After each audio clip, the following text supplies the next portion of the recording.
So I'd like to open the meeting and welcome everyone to St. Simon, King Prince, for our trauma meeting, and what will be a few days of really a lot of work and from a lot of stakeholders across the trauma arena. So thanks to everyone that's here for the meeting. I hope you enjoy the rest of the meetings throughout the rest of the week and the weekend. And hopefully get a little time to relax as well. There we go. So the first thing I guess I need to do is make sure we have a quorum. Looks to be like we have a quorum, and we have how many online? Two online, okay. All right. Very good. Well, I think as you'll see today and throughout the next few days, there's a lot of work going on. I'd like to thank all the subcommittees and ad hoc committees and whatever you call yourselves, and when we all get together. We've got a lot of different names now. Thanks to everyone for all your hard work. This is sort of the culmination of all the hard work where we get to see and discuss what's been going on. Everybody has a full-time job, and I know I say this every time, but the Trauma Commission is super thankful for all your hard work. But without the committees, we really wouldn't be anything and wouldn't get anything done. So that's where the heart of the matter is. So thank you very much for all the work that's taking place that we're going to hear about. You hear a lot more about that today, so I won't go into a lot of specifics. I would also like to say that I'm very excited about what's coming in the next 6 months.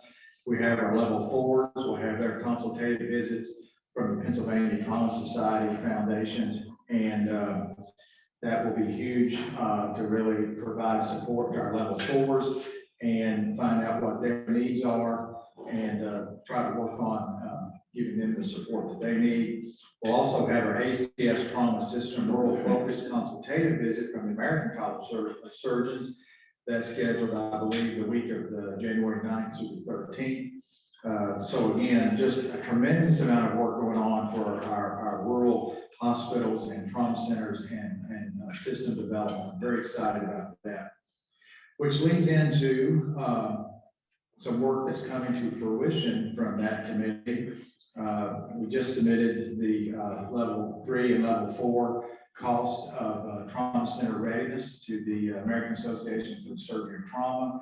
As you know, it was accepted for a presentation on the main program, and the manuscript was just completed and turned in August 1st to that meeting, as well as the Journal of Trauma, where those papers are published from the AAST. And this is really this is huge. This is the first paper that I'm aware of that's ever been presented for the 3s and 4s on any kind of cost. So the rural and level 3 and level 4 committee is doing great work in bringing this forward. It's really never been done before that I can find in the literature.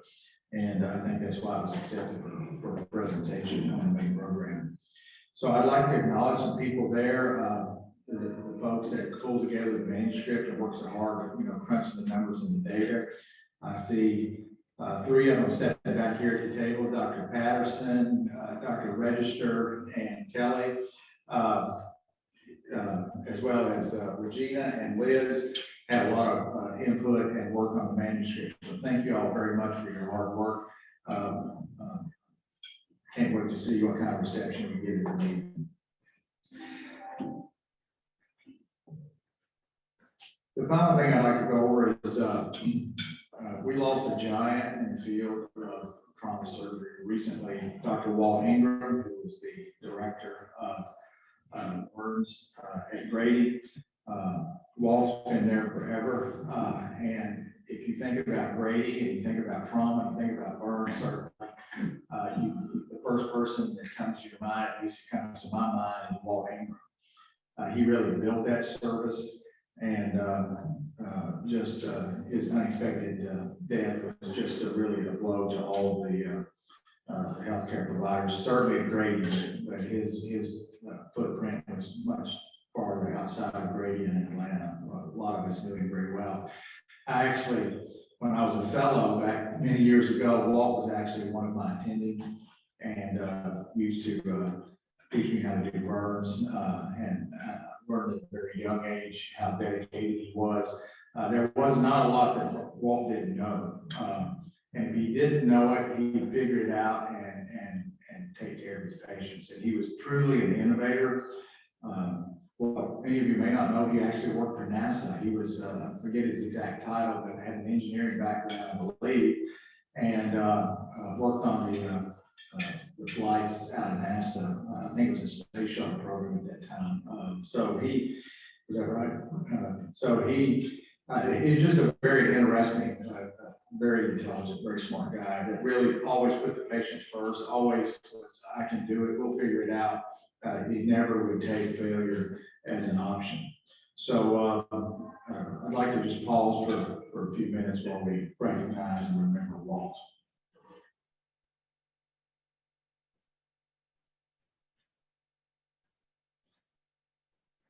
Okay, thank you.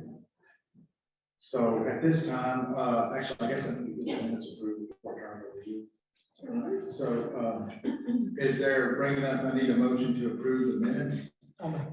Mr. Chairman, I make a motion to amend the minutes on page 6.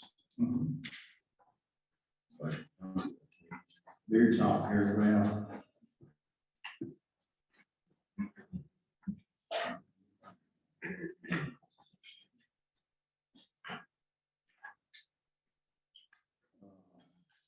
It says the classes have been scheduled are ongoing.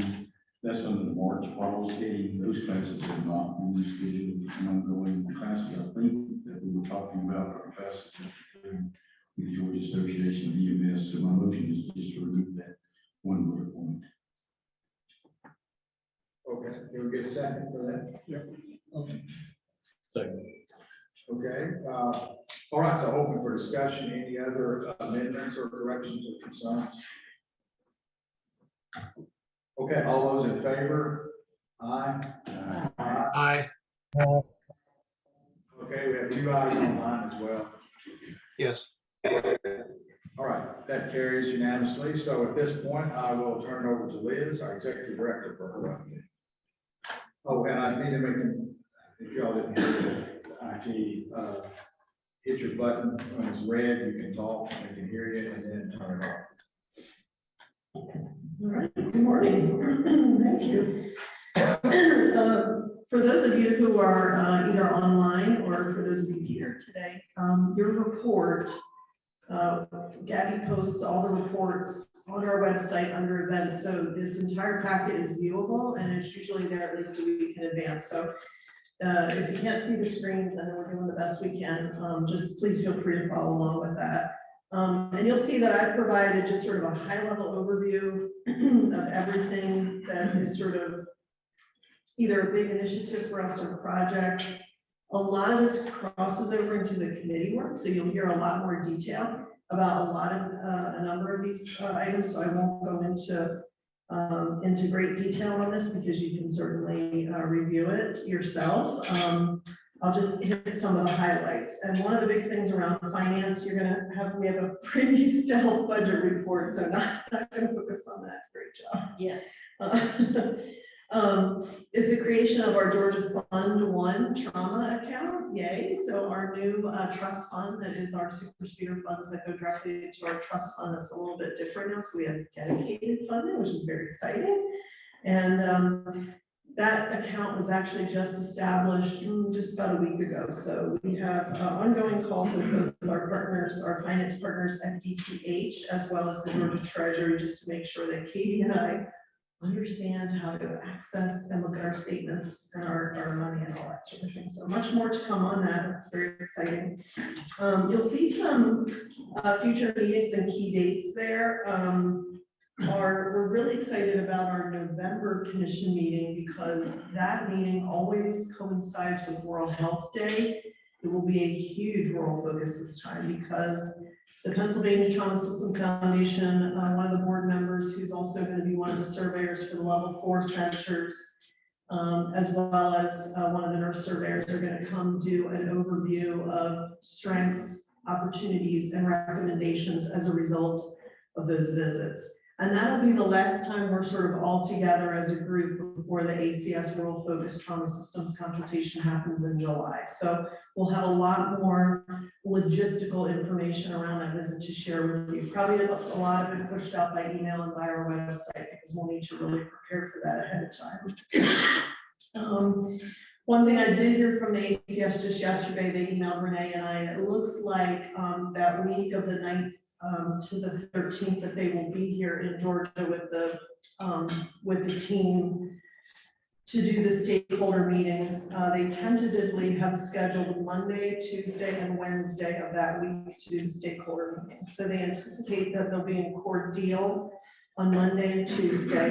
Monday will be more focused on the entire trauma system, and then Tuesday will be they would really like the rural stakeholders to be present for that. Certainly, everybody is invited to everything, but we just have to make sure we get the key folks to the right meetings. And if you're at, one of the urban level 1 or level 2 centers, just because this is a rural focused visit, we need your input too, because you are that tertiary care piece for the rural centers, and you play a vital role. And that if they can't get their patients to you, then that's a reflection of how well our system is or isn't functioning. So they definitely would like to hear from you as well. And then we are still in the process of working out our contract for Chateau Lawn for our March meetings. So look for more details on that. One thing you may not have heard much about is that for those of you who've been around for a minute, we did a trauma system analysis and published that back in 2013. We call that our access paper. And we partnered with colleagues in Florida, Etienne Pratt, who's a well-known sort of economics, how would you describe it, trauma systems guru. And we not only looked at access, but we looked at access stratified by age groups like elderly, pediatric patients, severely injured patients, traumatic brain injury. And that was like really the first time we've ever been able to take a look at something like that. We couldn't replicate that until recently, because many of you who are working in the registry know that pesky little thing called ICD-10 got in the way of our AIS to ICD crosswalk. So now that seems to be worked out, he's actually pulled the data set.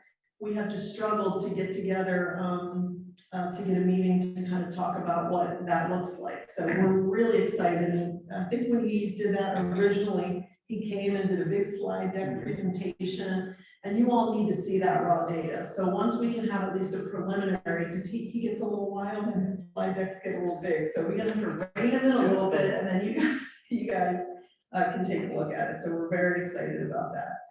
And then I included the strategic plan in the packet as well.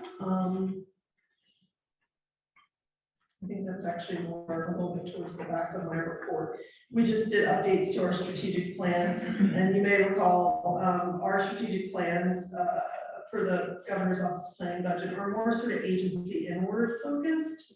Michelle, this will look really familiar to you because they use a very similar template that most, like healthcare agencies use with goals, objectives, and action plans. So it's kind of to keep us on task. So please take a moment to review that. A couple of RTAC coordinator transitions, Region 1 and Region 8. So we welcome Ben Harbin as the Region 1 RTAC coordinator. Very excited. Someone you know well, Dr. Ashley Anita Matherly as the Region 8 RTAC coordinator. And we are in process recruiting replacements for Region 3 and 9. That's about it. You already heard about our readiness cost survey. The 2 budget items that I've included, or 3 budget items actually in my part of the packet before we get into in-depth budget discussions, is what the commission approved back in April, which is our FY 2023 budget, which we're in the FY 2023 budget year right now. Then you'll see the pages that are the departmental budget. So you can look and see, and I encourage you all to please look at the budget, look at these. Katie and I welcome questions. We get lots of great questions. Sometimes we get no questions. But we are happy to talk about the budget.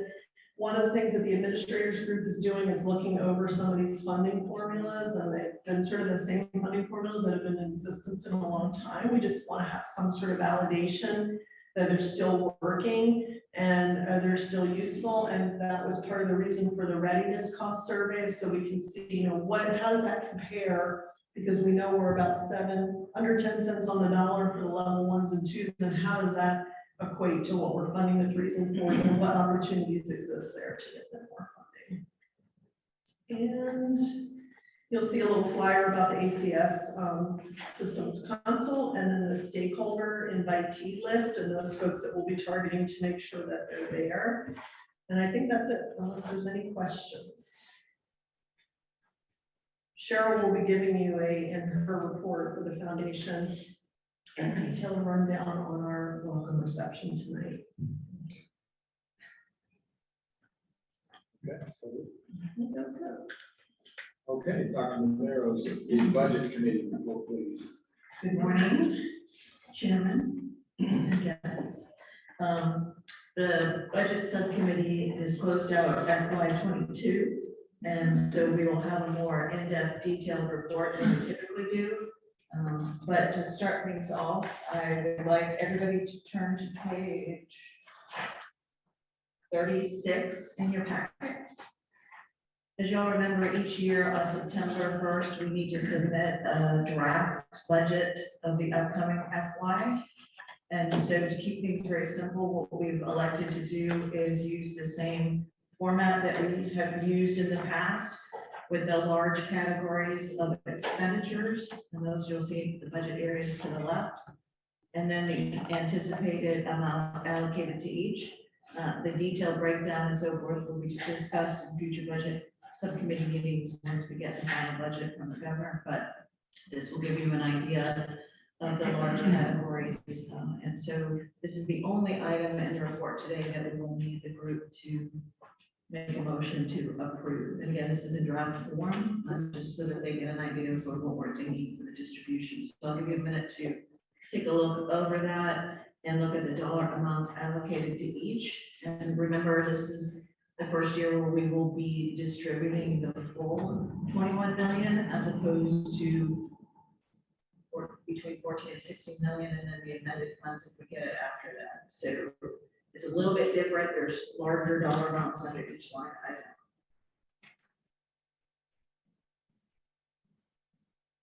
Regina, just for clarification, on the top, it says fiscal year 2023 approved budget, and then May 17, 2020. What does that mean? Page 36. Oh, page 36, yes. Yeah, it should say Georgia Trauma Network Commission FY 24 proposed budget.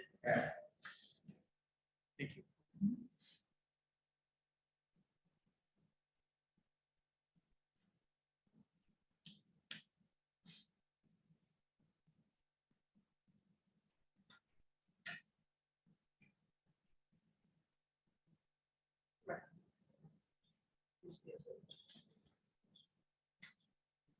Does anyone have any other questions or need for clarification on any of the items?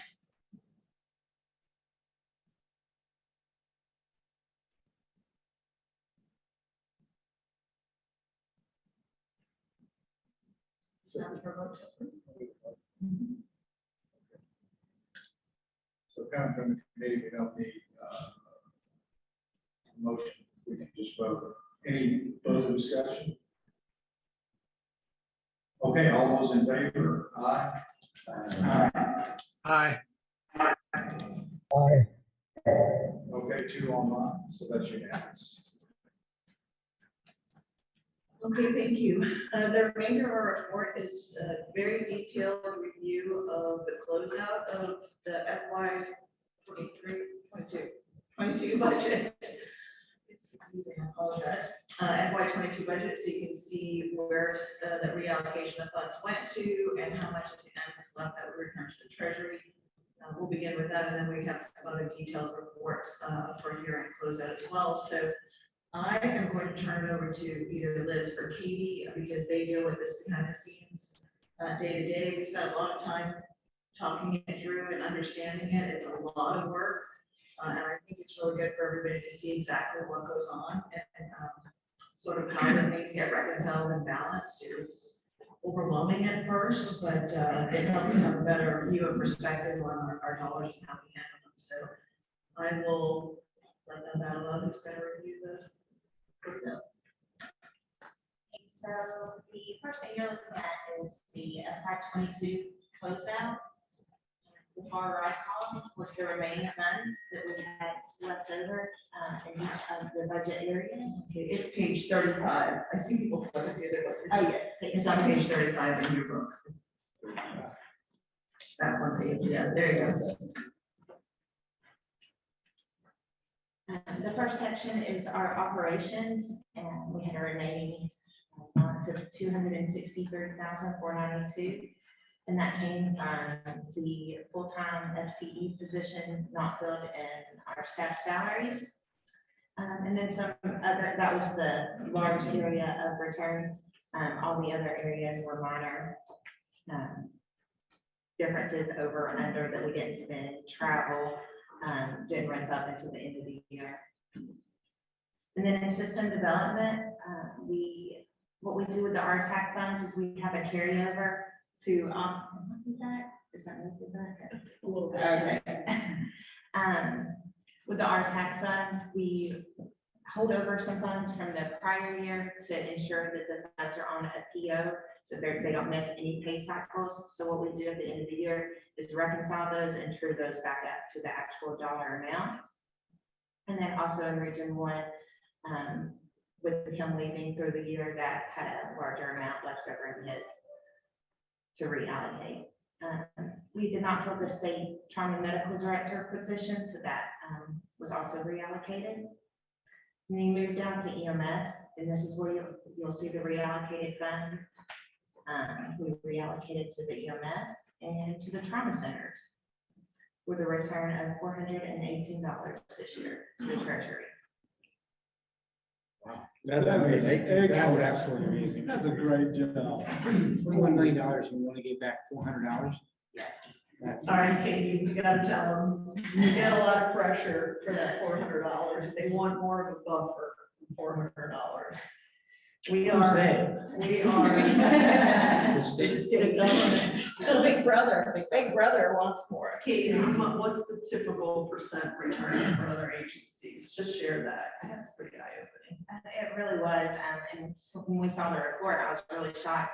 There were millions of dollars returned in some state agencies. They asked us to have a $10,000 return, and I said, no, that's not how we vote to spend our dollars. We vote to spend every dollar, and I said, I don't want to be the one to tell the commission that we return $10,000. So I talked them out of that this year. So hopefully we can keep on that same path, that they would like a little bit more of a buffer. Can I ask why? Do they just want the money back, or? So it's, for those of us who come from, sort of the private sector, it's a little hard to sort of understand money left on the table, but in state government, when they encumber something, they consider it spent. So when it's not spent, it's just, oh, okay, we'll send it back. So, but we don't operate that way. We operate more in line with the private sector where we. Fiscally responsible. That's right. That's the words I would strike that from the rest of the. That didn't come from me. So, yeah, we don't want to, especially when, we're gonna be in a position soon, probably where we're gonna want more funding. It's not good to say, well, we have all this leftover funding, so. But we're working with them. They're great partners for us, and they just need to, I think there's also this fear that something will come in that is unaccounted for. But Katie, in addition to all of the framework that, the software that DPH uses, finance that, we use as well, Katie also runs QuickBooks in the background. So that's how she's able to really track every single penny down to $400. So, I think in their minds, they're learning to be a little bit more comfortable with the fact that we're watching this very closely. We're not just putting POs out there in the cloud and not following them. Kudos to you. Yeah, Katie, we've always been complimented on a budget of turning back $2,000-3,000. I mean, they said we've had the best budget in Georgia, so I would, I don't have a problem with them not getting $1,000 and hold it, Cap. Don't let them have any more unless they have a bunch of IRS agents. That they're gonna be coming down. We've got to It's just developing the relationship with EPH. I think that really helps and them to understand that we are watching this and there's nothing else to come through. So I think it's just developing that trust with them that really helps. So, and I do have a really good relationship, I feel like, with Will, our budget, the guy that tells us what to do. So just talking to him and letting him know that, this is what we do. This is how much we want to spend. And there should be nothing else that comes through the cracks. I think just developing that relationship and that trust with them Thank you. will work.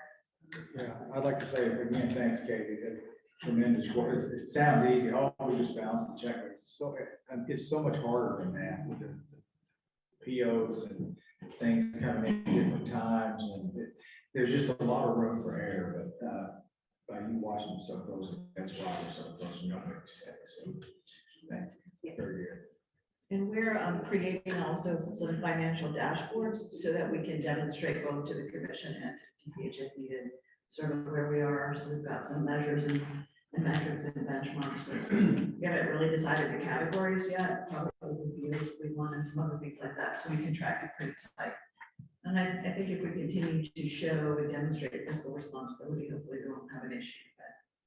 But if you'll also look in your packets on. Yeah, you can go through this as well. She kind of covered a lot of it. Yeah, But if you look on page 37 and then the pages after that, it's sort of the detailed breakdown of the high level overview that Katie gave me. You weren't sure what was the best method to deliver it. So Katie kind of gave you the high level overview. And if you look through the slides, you can see she's done a lot of work developing these pie charts to show you distribution of funds and what that looks like, where the dollars go, what the operating budgets are, and then if funds were reallocated in one area to another. It's detailed in the slides as well. So you have a lot of information there to kind of look over and digest, but it gives you a good summation of what occurred over the year and then what happened in the final closeout. Dr. Asher told me that our budget reports are too brief. That would kill you with PowerPoints and slides. I like the pictures. The pictures are always good. Yeah. A lot of color. For those, visual learners and. Hopefully nobody's color. But it goes through in detail on that, and then we'll have Liz go, or Katie, whichever, again, on page 47, we have a PowerPoint presentation on the summation of the performance-based payment, where that fell out at the end of the year, and what the criteria was where dollars were lost. So, well, we wanted to give you just kind of a high-level overview, especially because this is going to change for FY 2023. For the ones and twos, there's a lot more at risk for your performance-based pay criteria because you're getting more money up front. And we don't have this amended windfall as we normally did. So, so if you look at the start on page 48, the overview of the PVP by percent, level ones and twos are at 80%, threes are at 60, fours are at 19, and burn is at 45. So flipping over to slide 50, and and we do this nice little summary where we have like, what is everybody held responsible for, and then sort of by levels. But what we thought we put is we put percentages there, but how much does that really equate to in real dollars if you don't hit the mark on that? What's the deduction? And in some instances, and I know Regina has said this before, that sometimes your facility is willing to take the hit, like you just don't, you're not gonna meet that, so we're gonna take the hit for that, so you can see that just for, being here, if you're a level one, that costs you $17,000 if you don't meet your TMD, TPM participation, and for level twos, it's 10,000, for threes, it's 2,500. For level fours, you're probably looking at that thinking, man, it's probably cheaper if I just don't come here. So we kind of need to figure out what some of this looks like in the future, which is why we're breaking this out. like this. And what Katie and I plan to do is that since your performance-based pay is technically on a calendar year and we operate on a fiscal year, we want to run this through the administrator committee, GCTE, level 3 and level 4, and get everybody's blessing on this, so all hearts are clear, and then move forward and figure out what's the real right amount here for some of these things. So if you keep flipping through, I won't belabor it, but it just kind of shows you what each criteria shakes out in dollar wise. And then Katie did a very nice little summary on page 57 on the PVP results. And so you can see that across the top there, meeting attendance, peer review committee attendance compliance, and surgeon response times were the top of those who did not meet. All level ones met all criteria. Level 2s, those were 2 centers that didn't meet the peer review committee requirements. 1 level 2 didn't meet the meeting requirements, and then 1 didn't meet the surgeon response time. So you can see her little detailed notes broken out there. So the other reason to look at this is because it's not, we're not naming anybody here. The idea is, where are people struggling and how can we help? Again, is this the right thing to target? If you're ACS verified, you gotta hit these targets anyway, or you're not getting verified, right? So it really kind of supports that. And then where you'll want to look, and I'll be here over the next couple of days, so please, let us know if any questions about this, but FY23, 1s and 2s, you got more money up front. So your PVP got a little bit more at risk now, and I'll just take that, this day of trauma meeting where before it was 17,000 at risk, it's now 28,000 at risk because you're getting more money. You're not getting that mid-year bump up like you used to. You got the mid-year bump up, you didn't subject that to PVP. And with all this, with getting more money up front, our goal is to get you twice annual payments and not have to invoice 4 times a year and make that process a lot cleaner. Yeah. It's coming, it's coming, it's coming. So then if you just page through that, you'll see Katie broke this out very nicely into what last year's or what your historic deduction was, and then what this year's deduction is. So please pay very close attention to that. So there's just a little summary there on page 65. Your dollars are, you have increased dollars at risk due to the increased readiness allocation that you got up front. We were only getting amended. We are working on a new budget process that will go into effect for FY24. That's our target, to get you invoicing just twice annually by FY24. And then, now with our new setup of the trust fund and our, this is a really good time to review our funding form. And now that we have level 3, level 4 readiness cost data, we can really look at how we are matching that in terms of how much money we're giving. And we're gonna really look to the rural committee to kind of help us really translate and we don't think that our first go around at the level 3, level 4, it's not perfect, those readiness costs, right? We got to do that again once we know. We also think this will change. It'll probably be once everybody at the level 1 and 2 levels are ACS verified. We probably need to go back and do that again because the cost of maintaining your ACS verification readiness, I think the 3s are going to find that too, that your costs are going to go up.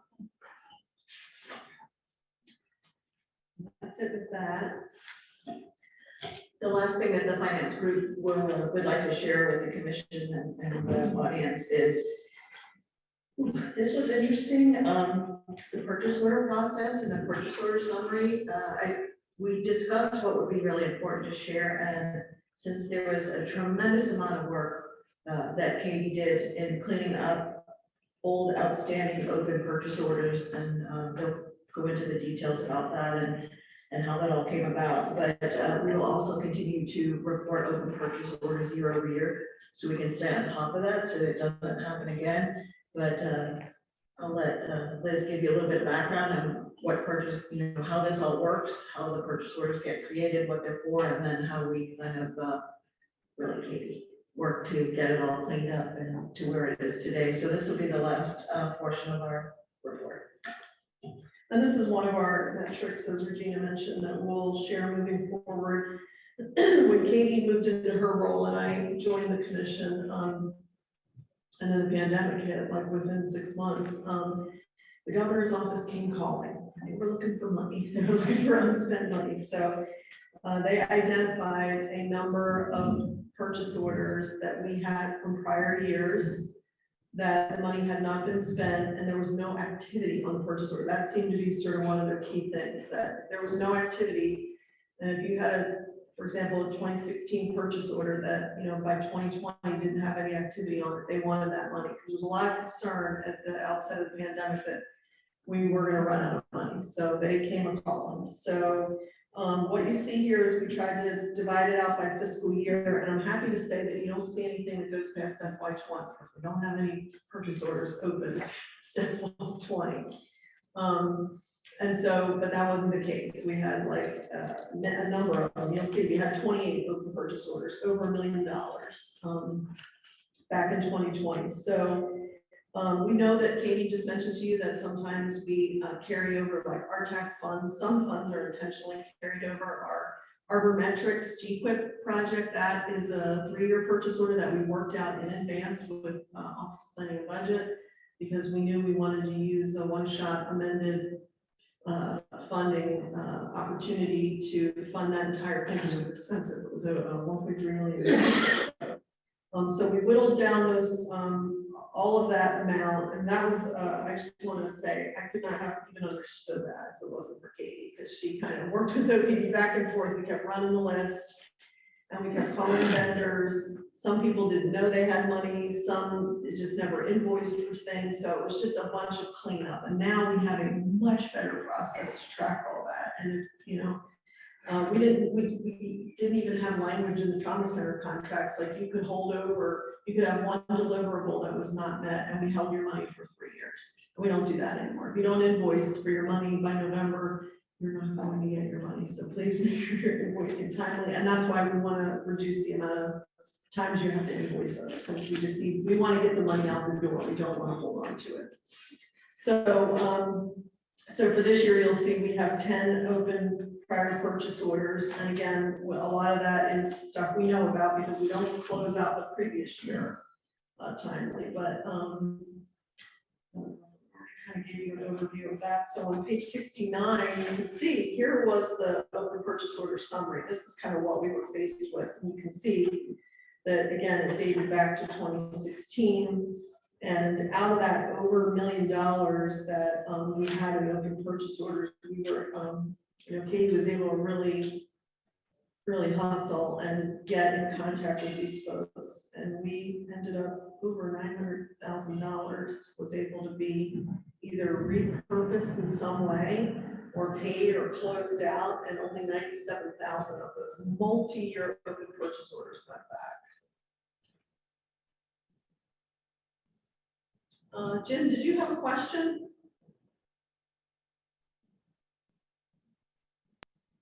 No. Okay.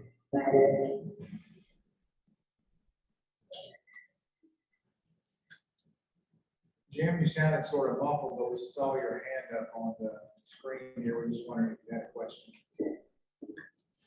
No, sir. Mistake. Okay, thank you.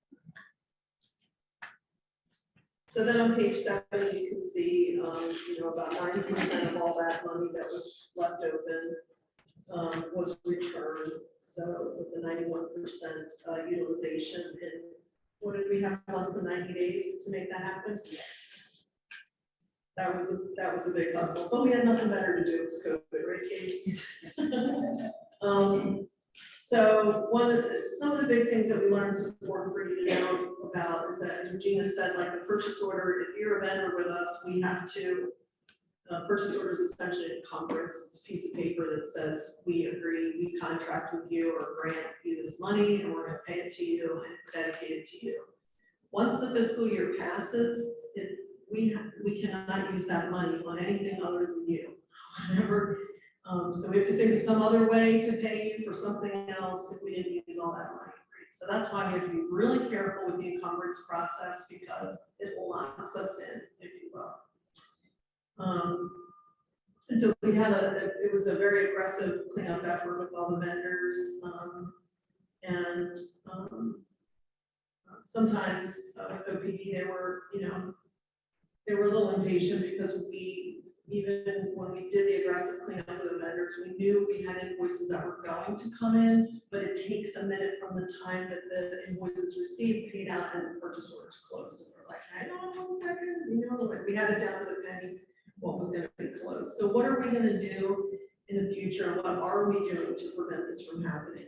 So we've added contractual language to everybody when your invoicing deadlines are. And we're gonna keep that because we can't let this happen again. So we've created a reconciliation process to assess open purchase orders monthly.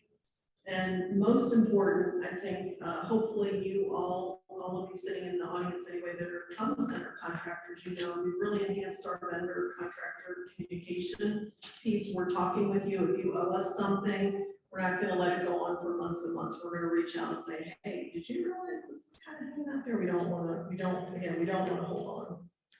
Liz, just as a clarification, because got a bunch of trauma surgeons here, and we're very simple people, so fiscal 2020, fiscal year 2020, all the purchase orders closed. No, you'll see on page 71, there's 4. Okay, There's 4.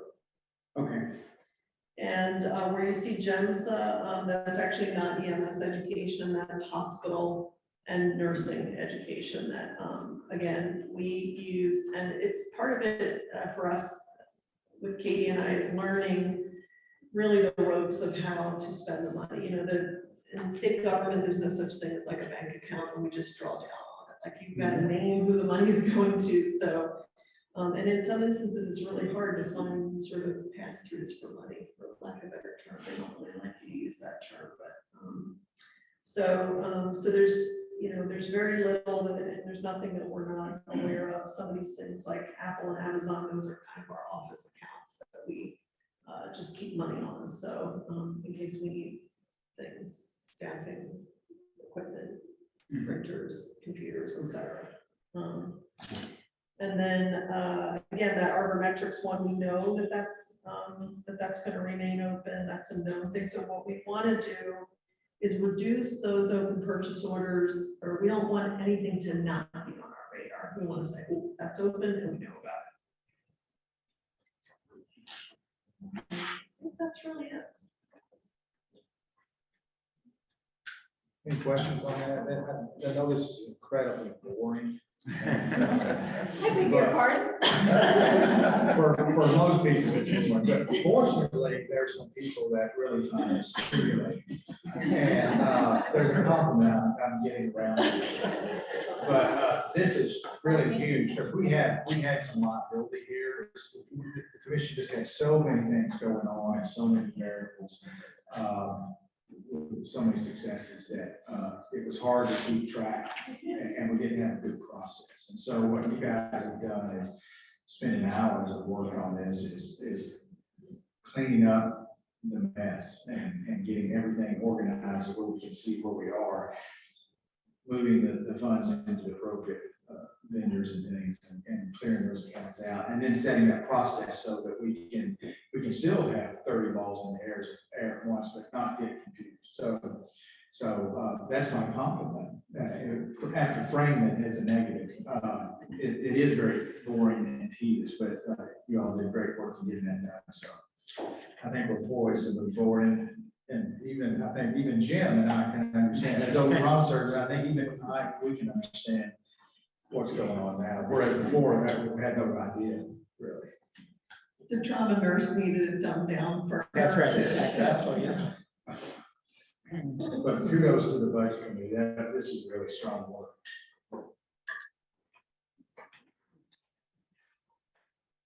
We're done?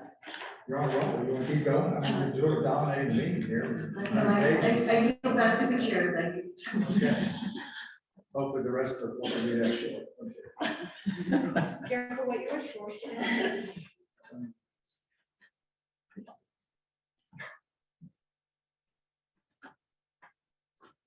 I'm trying to follow here. Okay. So now we're ready for the EMS committee, report. Courtney? So that report is on page 72 and 73. Essentially, a couple of highlights. We do continue to do a lot of EMS training with our buddies. I think have done 113,000 CEU hours or contact hours for EMS dollars in the past year. If you have a copy of the report, look at it online. Bottom of page 73 is this year's EMS education approved budget that we worked on a few weeks ago and passed. It was kind of a lively debate. We had a proposal, and one of the things that the EMS industry is, the challenges that we have today is personnel. We significantly changed the proposal. One of the things that we do is on the EMT, an EMR/EMT capability for local governments to request funding to help them provide training. Initially, this was to do EMR classes to help put people out in the field, fire departments, and the sort of thing that could get there very quickly. It has evolved a bit because of the nature of what our challenges are. So we had initially looked at doing 26 of these courses. After some lively debate, I think that would be a reasonable term, we took some money out of other projects and are going to fund 51 of those across the state. I think we will, I think at the time when we advertise it up front, I think we have probably at least 51 agencies who have requested that funding. So if you're interested, I can, I'll get with you and explain to you exactly what all of these different classes are. I think one of the other things that is new to the committee, we have agreed to fund until $42,000 a project to do some public service announcements to try to get people to understand the EMS profession and try to motivate people to take the EMS training that we offer and other people. That's, I think, pretty much that team members if you're from Region 2, and Jeff Adams is now your representative on the EMS subcommittee. And if you're down south, Georgia, Alan Owens has replaced David Edwards. Alan's the chief of Tiff County Fire, and Jeffrey's the director of Habersham County EMS. Any questions about that before I hit March Falls? So the March Falls project is ongoing. We met yesterday. We had several meetings with different groups. I think my report talks about us working with Mercer University, and indeed, I think that's correct, but we're actually working with the Rural Innovation Center at Mercer University. Linda and Casey Bridges, we have met with them several times now. Gary Grant is our contact person. We have met with them and they have agreed. Casey Bridges has come on to the project. She is an educational instruction person. She's a PhD in that. One of the things that we're looking for is the ability to, as we produce this course, for it to be presented in a way that the learner gets the information and we have some accountability that they get the information appropriately. So Casey's going to help us design the slides, help us design the curriculum so that we can present it in a way that folks can get the information. We're also working to develop a good bit of this so that it would be a virtual. And one of the concerns is that some of the folks, or most of the folks, are very, very busy. If we do some of the didactic portion online so that they can get that that way, and that's another thing Casey will work on. We've asked them also to help find us a videographer. They do have those folks there, so a lot of this stuff will be videoed. So when it rolls out, theoretically, we hope that we will be able to have people go online, take the initial didactic portion of it, the appropriate test and spaced into the curriculum, so we know that they do the work and that they get the information. Also, I have Dr. Sarjay at Mercer. He's in charge of their simulation lab. Some of these things that we hope to learn to do, particular things like chest tube, ER physicians, you've done that a long time. We are looking at potential of using some of their simulation equipment to do that training. We have asked them, and they're working on a memorandum of understanding for us to hire them and get them on board to do these things. We met yesterday. We have a small kind of executive committee, Dr. Patterson and Dr. Register, Kelly Vaughn, Liz and myself, and we kind of hammered out some things. And one of the things that we are trying to do, we're going to do 3 pilots. Our next step is to get the core group into Mercer and spend a day hammering out this curriculum so that we have a curriculum that we can use as a draft.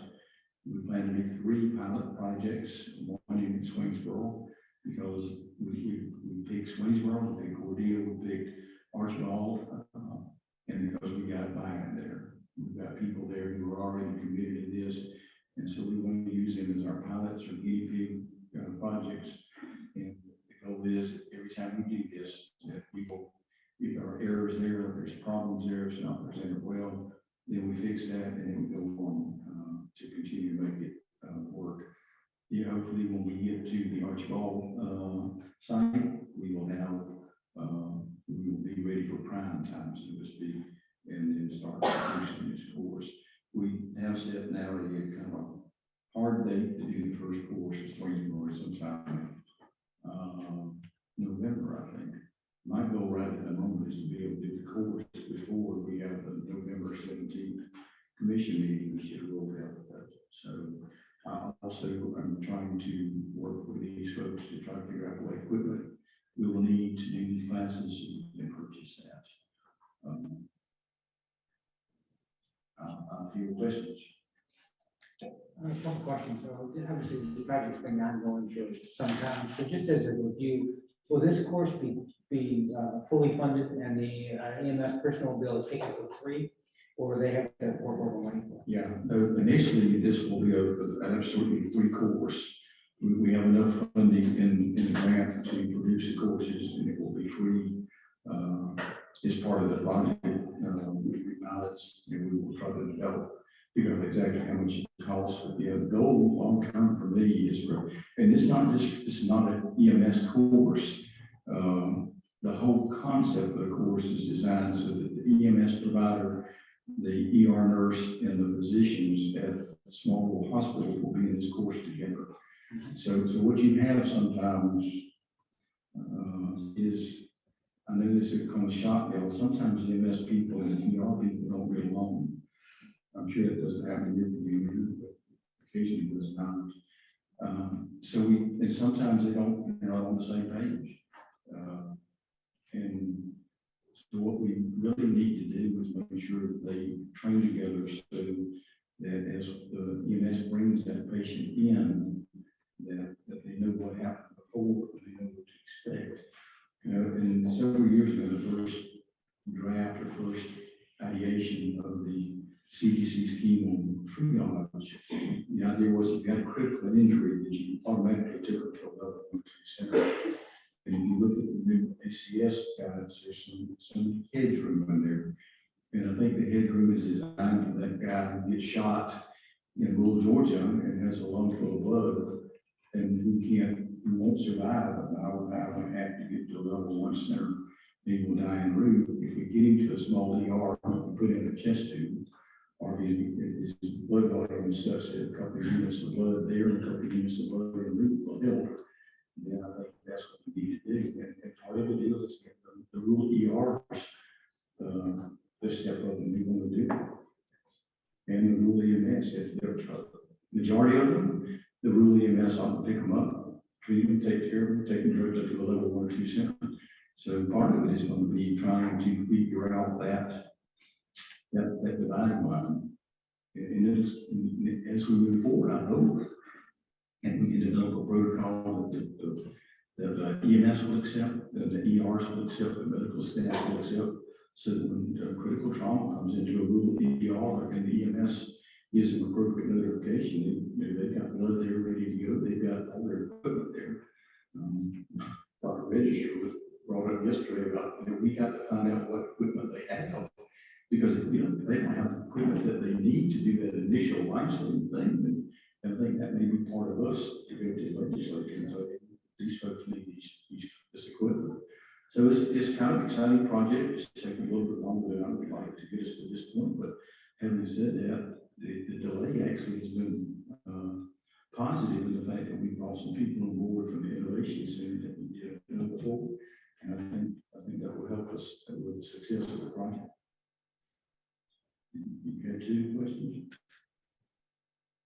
I'll just have a comment, Courtney. I think you're right on there, and I think where lives will be saved. We've done a great job with the ones and twos, really leading on quality. I mean, we're really down in the weeds looking at stuff. Our metrics are going to a whole nother level. I mean, that end of the arena is really filling up and really looking good. Where we're going, the next frontier is rural Georgia. So what you're talking about is what I sort of call the mass unit, field, being out there in an austere environment and getting that patient a chest tube or some blood and identifying, pause and going to an academic of airway, the blood loss, I mean, recognizing shock. If we can get that part done and then get our patients stabilized if possible, certainly move it in that direction and get them out of there, then that's where we'll say, that'll be our next round of saving lives. So that's huge, and I think should be a top priority for the commission. So kind of a spin-off from this, we had some conversations with Georgia Hospital Association. David Scott is my boss. And next Wednesday here, he will do a presentation on March calls for our hospitals. We were working very diligently on it to explain to you, this is the Georgia Hospital rule initiatives to the CEOs and CEOs and board members from small hospitals. So he's going to talk to them about March calls, and he's going to explain to them about the necessity of implementing these projects to save lives in their communities. And then he's got he's the Lone Ranger out of Tonto. And I'm following it up with something that's near to my heart, and that's EMS transportation capabilities. Because I'm very frustrated. I go around the state and I hear hospitals say that we couldn't get an EMS unit to transport a critical patient in a timely manner. And some of that, quite frankly, is resources. The local folks just don't have the resources. That's a huge issue. That's one of the reasons we funded more EMS forces through our subcommittee. But the other piece is that some of them just don't think it's their mission. And we need to rethink EMS in rural areas. And my talk goes back to the 1966 white paper. Generally, we call it death in a ditch, but that wasn't the name of it. It was done by the National Transportation Group. EMS was founded in this country on trauma. It wasn't cardiac, it wasn't stroke, it wasn't anything. It was founded on trauma. And back in the day, it was designed to pick up the patient, take them to the hospital. And when I was new at this, and most of y'all weren't born in, but that's what we did. They lived that. It's worth the trauma center. It wasn't a unique capability, but none of those things existed. And now they do. And the challenge for rural EMS is now enough staffing, enough equipment, enough resources for those time critical patients to get them there. But one of the things we can do is change the mindset of some of these EMSs. That is part of your mission. Because a lot of my colleagues believe that if they're in the hospital and need transportation, that is not their role. And I will tell you this, there's quite a few medical directors, particularly large centers, who told me that is not their role. And they come from large centers and large communities, and their mindset of this is different. It is just different. And if you're in a rural community, you've got that patient in your ER, who you need a trauma surgeon to save that patient's life, and you can't get transportation. Trust me, those people, that's not a great place to be. So, not an easy solution, but we won't get there until we start looking for it. Yeah, Courtney, just a comment. I think, I totally agree with your comments on that. I think, you know, the military, I think, I don't know if the military was first to coin this phrase, but it's all about getting the right patient to the right place at the right time. And it's not necessarily always to a level 1 or level 2 center initially. You have to stabilize them to make sure that they can make the trip. But that's why the ditch to door project that we're trying to get off the ground is so very important. Not only will we be able to figure out the time it takes somebody to get from the ditch to the door, but where they're getting hung up on and what those issues are. And then the next phase would be to look at those outcomes. And then where we can make improvements to try to improve those outcomes. What simple things can we do along that way from the ditch to the door that we can to improve that? I think that's where Marsh Pause comes in. And I think that's going to be a key factor to improving outcomes, not only survival, but long-term outcomes. Thank you, sir. Okay, any other comments for Courtney, questions? Okay, we'll move into the level 3, level 4, the trauma center and the rural committee report. Dr. Patterson.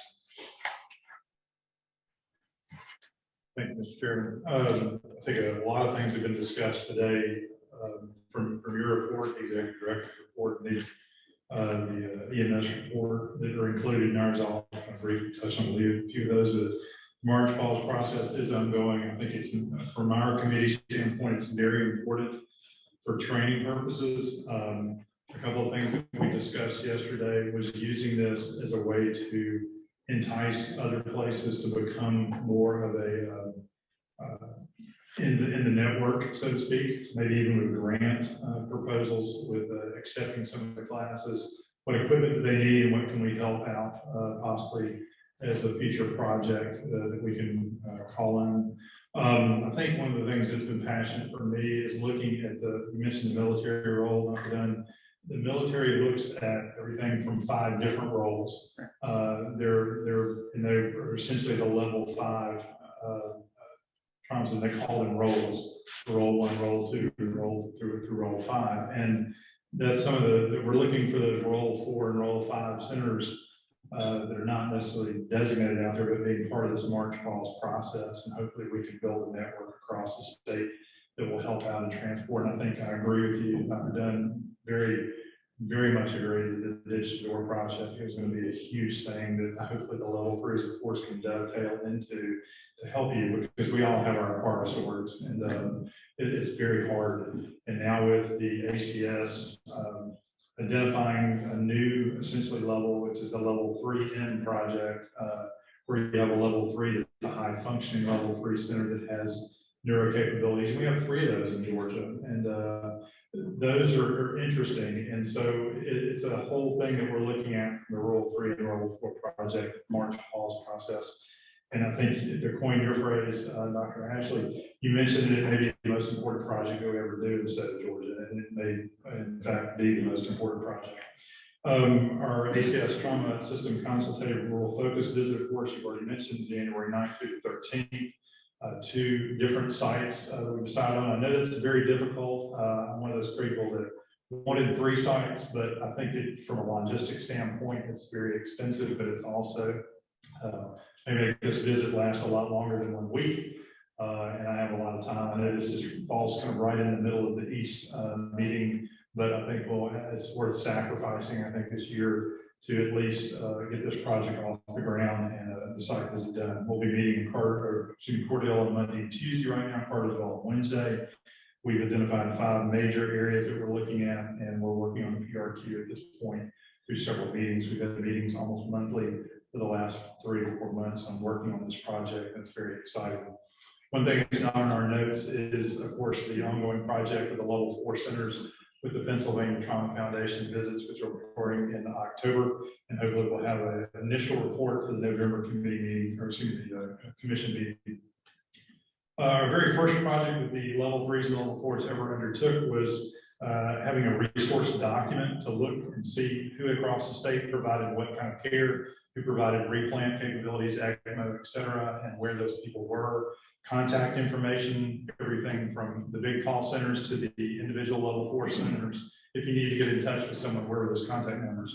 We're currently in the process of finishing the update on version 2 which hopefully will be out during this meeting. And we're actually going to put that on the website, hopefully with some of Gina's help, and a QR code that you can get this. I would love to have this eventually as an app.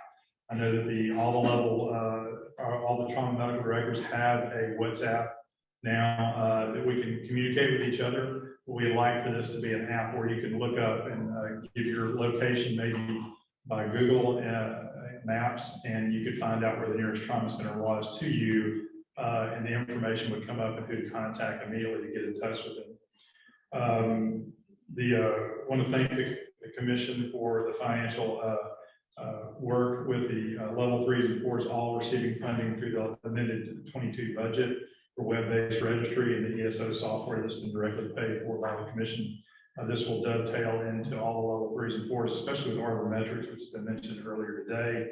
The level 4s will come online. It's not just the level 2s. The 1s and 2s will have information. We'll now have everybody playing in the same sandbox, so to speak. We'll be able to look at all this information together. Our PRF projects are tabled currently, which is looking at hip fracture care and geriatric care, which is a huge factor in a lot of the communities in Georgia. That's one big one in our area. We also would like to potentially request a motion for approval of additional funds for logistics related to the ongoing ACS visit if this is required. That's my report, sir. Okay, Dr. Patterson, great report. Any questions for Greg? Additional funding. It was in the amended budget originally, so we have to like take it from contingency out of here. I don't know if it was a, you probably should just make it official. Yeah. From the committee, it doesn't, right? So you're making an official request. Yes. Yes, So ma'am. we'll have to vote on that. Making a request for additional funding to cover logistics for the visit. Do we have a dollar amount for that?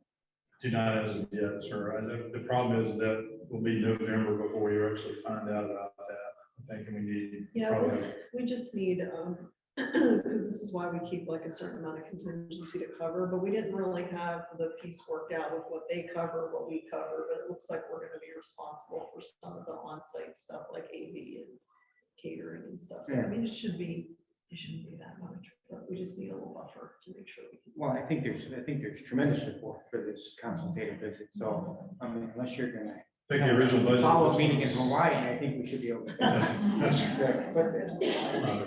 We would want to, I yeah. think the original budget was 65,000 for the consultative visit. I can't imagine with logistics at this point, it would be any more than $10,000.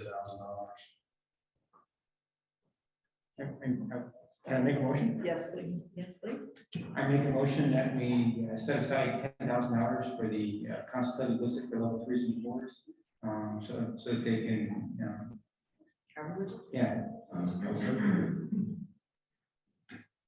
Okay, any further discussion? Dr. Pearson, let's vote. Yes, sir.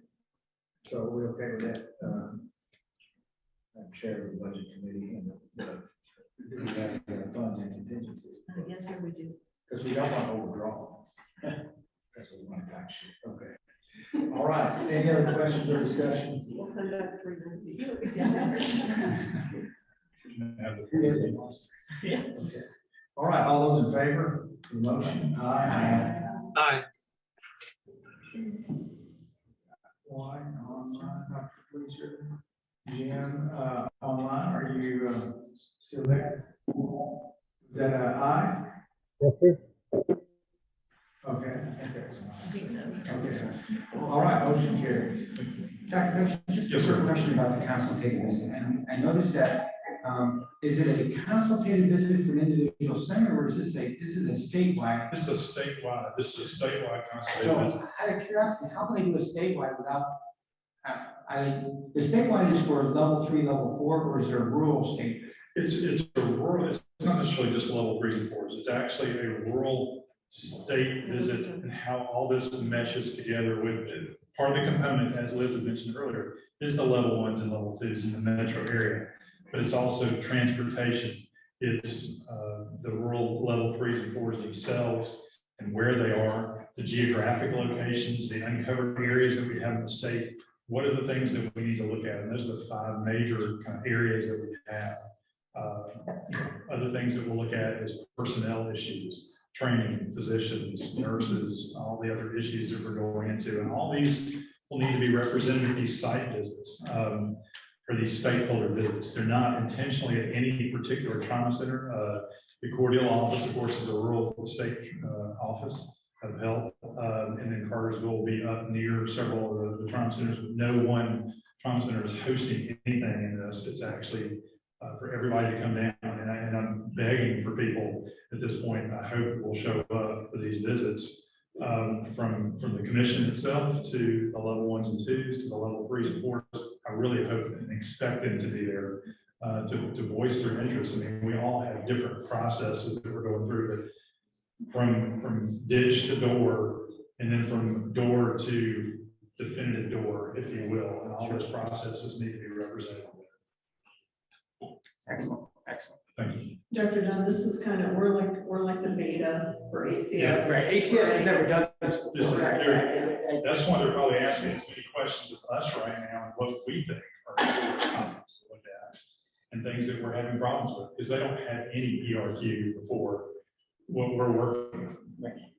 The 5 topics that the role group came up with were EMS transportation system, because we know, Courtney highlighted that very well. Provider clinical, procedural competency, initial and ongoing, financial sustainability, recruitment and retention of staff providers, and then the centers.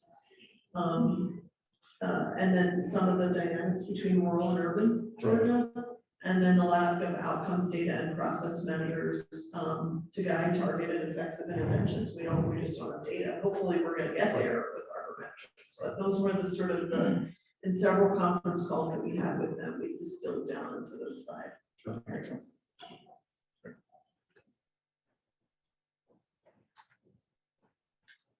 And I know y'all will, but I would suggest again through the committee, rural committee, really work the phones, the emails, communication, get the word out. We want everybody to show up. Even if you think you don't have anything to say, show up and listen or put in your comments, because this is the time for rural Georgia to get the word out, what we need, what we're struggling with. This is a great forum and platform to make that happen. So please, spread the word. Okay, we'll move now into the Georgia Committee for Trauma Excellence. Jesse, thank you. All right, thank you so much. So I think our report is on page 78 in your packet, so I'm not going to go through each detail, but as we've discussed in the last several meetings, our committee has, we have 5 subcommittees. We have pediatrics, injury prevention, registry, PI, and education. And so when Tracy and I took over as chair and co-chair, we really wanted to get those subcommittees focused on some initiatives that would help support the overall trauma system here in Georgia. So as I mentioned before, those initiatives are decreased time to definitive care, decreased incidence of AKI. As we know through GQIP, we have an opportunity on a state level to improve in that realm. And then third is to increase trauma awareness. So each of our subcommittees took those initiatives and developed some goals around those. And I'm very, very happy to report that there's a lot of great work going on that front. For instance, I'm not going to hit up each subcommittee report that you have in front of you, but our registry subcommittee is working on a registry report that will help us sort of get a better view of what the actual time to definitive care is. And so that we can build some strategies around that moving forward.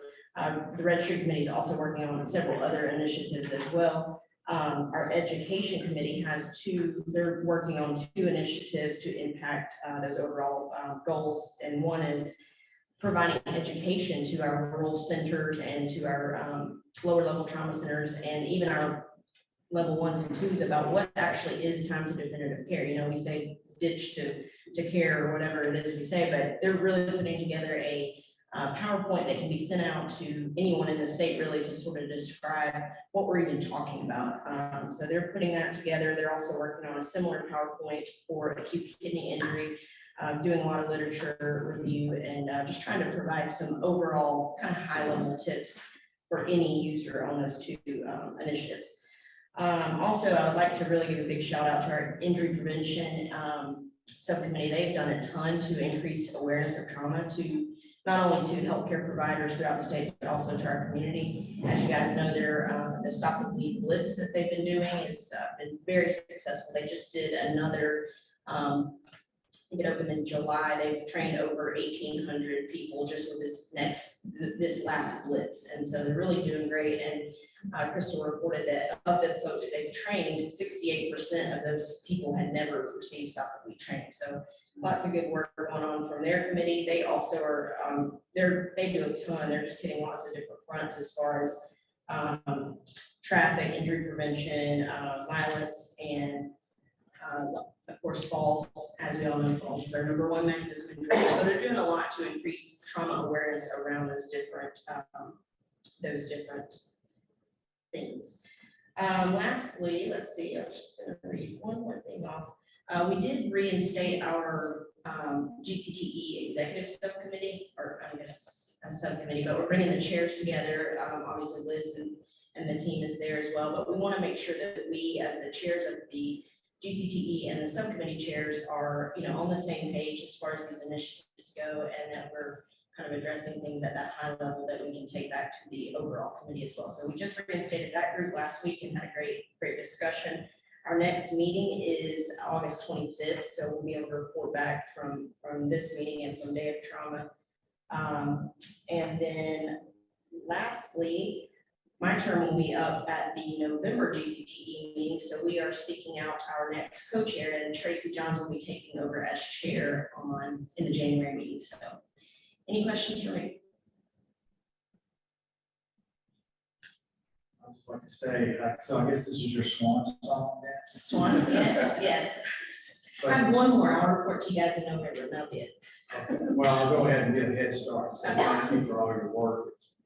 Under your leadership, it's been phenomenal. And GCT is really, they've always been great, but they're just each year they get more organized and just take on more goals and more structure. So thanks for all your hard work. I know you get paid a lot for doing that. Thank you. They didn't report that in the budget. It was a small start. Yes, last year. So yes, I mean, definitely it's a very engaged group, and we're very lucky to have so many folks in all levels, registrars, trauma program staff, everybody's just really engaged in the work and contributes. And as you said, it's not our full-time job, but all seeking the same goals. So We're very appreciative. Thanks. Not just to you, but to all the, everybody. I know it's a huge team with all the registrars and everybody. So, everybody has a full-time job. You all do a lot of work. So please make sure the word gets out at your all's meeting that we, from the commission standpoint, we're incredibly appreciative. will do. Thank you so much. Katie said she has $418.80.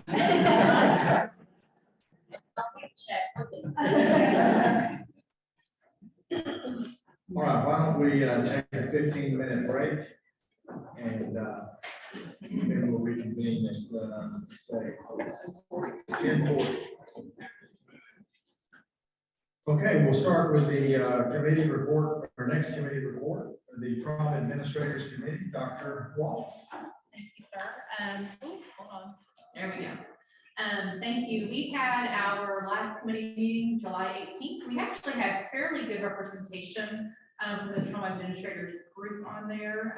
We did not have any report outs from our work groups, but finance, diversion, and education. We do need a new finance co-chair. I might have a very strong candidate for that already. So we've got a preliminary yes for that one. And then Damien is working with education, and I know he has sent information out to that group. And then the diversion subcommittee. So the finance one and the diversion ones are the two most important at this point in time. I know Regina has been doing, or Daris has been doing some work within her system, developing some dashboards, which what I've seen will be very applicable to all the other centers as well. And then the diversion one, really wanting to get some information out to everybody and make some decisions before fall hits. Since we're not really sure what's going to happen with both flu, COVID, and everything else that usually happens that rises in the fall. So How can we communicate a little bit more effectively within the diversion, within the trauma systems, which then leads to the GCC status for trauma that is built and ready to go, but we need the trauma admin work group to make some final decisions on what that looks like and how we will communicate. In addition, we are going to have some time with our GHA partners to understand how the non-trauma centers can use that information. It's nice for all of us to be able to have it, but then the non-trauma centers that will be transferring to us, what does that look like to them? So the GCC leaders are going to present at our first meeting, our next meeting, which hopefully is going to happen in the next month. And then our next meeting is in October, is virtual. So the administrators group only meets virtual, will meet virtually 3 out of the 4 times. Our in-person meeting will be at Chateau Lawn in first quarter spring. So getting there, slowly moving. Administrators are a little hard to tag down sometimes. They're all busy. But I think we've got some dedication. And as I said, our last committee group meetings, quite a few administrators were on there. So hoping for some positive movements with that group. That's it, Mr. Chair. Any questions? Anybody else? Yeah, thank you very much, Michelle. So one of the issues that we talked about early during COVID was the classification of trauma diversion versus trauma transfer closure on the state website. Where are we with that? Because we, as just a personal trauma center, had an issue with that just this week. Because the only thing we could put on the website was trauma diversion, and the EMS people flipped out. So it is built. So it is built in the GCC website, which is what everyone has used the systems, both trauma centers and non-trauma centers have used through COVID. So we started that in July of 2020 as a way to communicate, and we just have to re-engage and make sure everyone understands that. But it is built in the system, and I've sent a couple of slides out. I can send it to you so you can see it if you'd like. So there's an option for trauma transfer closure versus Yes. trauma diversion. Yes. Okay, well, we must be using the wrong. It's not out there yet, it's built. Oh. We have to do some education, right? There was some challenges within what could be approved and what couldn't be approved with the GCC. And so it was held, and was held for quite some time. But now it's built, and as soon as we give the go from the commission standpoint, which is the trauma administrators group making that happen, then we're ready to go. We would need to do education, both for EMS, because they need to know what that means. And then as well as the systems that would be, or the hospitals, the non-trauma hospitals, or even trauma hospitals in those cases, that would be using that as well. So it's more communication education at this point. Do you have an ETA? I will get you one. It's ready. I'm waiting for our few folks to, just waiting for some groups to get together and finalize it. But I'm hoping to have that up before. fall. Thank you. Really good. Thank you. Yes, sir. Okay, any other questions? Michelle? All right, well, thanks for working on that. That's a huge piece to get that in, especially before the fall. Okay. All right, Dr. Dunn, the Trauma Systems Performance Committee report. This will be unfortunately a very short report. Currently, the Office of the MS&T is undergoing a migration process from the previous DI records to ImageTrend, and that process is still going on right now to get all the EMS records and the hospital records onto one site, which will be ImageTrend, and that process is still ongoing right now. So we've been unable to pull any additional data for 2022. So unfortunately, I don't have any data for you, but once that migration process is complete, we'll be able to move forward with the data pool. There's a lot of exciting conversations going on about trying to fill in the data holes. You know, the initial data pool was essentially done by hand by Gina Solomon and Liz Atkins. So hopefully we're going to be able to automate that through our trauma registries throughout the state so that we can get a more comprehensive data pool. I remain extremely excited about this project because I'm convinced that this project is going to save lives in Georgia. And it's data that we desperately need, and there's a lot of spin-off projects that are going to come from this to try to improve the system globally. So I'm excited that this project is ongoing. I'm just waiting for the ImageTrend migration process to be completed. And then the last issue is the trauma armband pilot project. This was initially a grant from NHTSA to basically connect all the dots from the patient in the ditch to the first EMS that transports them to a non-trauma hospital, and then they communicate that record to the second EMS that transports them to the definitive trauma center, and then that in the trauma center record will be able to try to link all those records together because the patient has different, pseudonyms and medical record numbers. So the thought was if we can have an armband on the patient, that number then would link all these records. So we're finally to the point now where we're able to hopefully start a pilot project here soon. And we're going to hopefully start that next month in 2 or 3 centers. And then we'll see how effective that process will be. So, and that concludes my report. Hopefully, the next trauma commission meeting will be able to give you some hard data with some nice color pictures. Okay, thank you, Dr. Bell. Any questions? Okay, we'll move into the Trauma Medical Directors Committee report from Dr. Kohler. Good morning. Thank you for having me today. I'm Dr. Catherine Kohler. I'm the Trauma Medical Director at Atlanta Medical Center and the chair for this committee. For those that remember, the Trauma Medical Committee was created a while ago, but it had been on hold during COVID. And so this was the reinvigoration of this committee. And we had probably a couple years before we had met again. And so ultimately we have restarted this committee. And the whole point of the committee is that we have collaboration between all the trauma medical directors throughout the state of Georgia. The plan for the cadence of the meeting, we're going to meet quarterly at this point in conjunction with the GQuIT meeting. So that way, from a time standpoint, folks are able to make both meetings and not have multiple different things on their calendar that would require their attention. So that's the plan for now, is it will be a meeting in conjunction with that. Some of the things we've talked about discussing on a regular cadence, some of the different topics. Talk about surge. Again, we've been talking about that a lot this morning, of how we deal with the surge capacity in the state of Georgia. So we're going to use that as a standing item on our agenda every time we meet to discuss and see different things that we can do to improve how we handle that load of patients in Georgia. And again, there's a lot of projects, it sounds like, out there that we would like to participate in to help with that.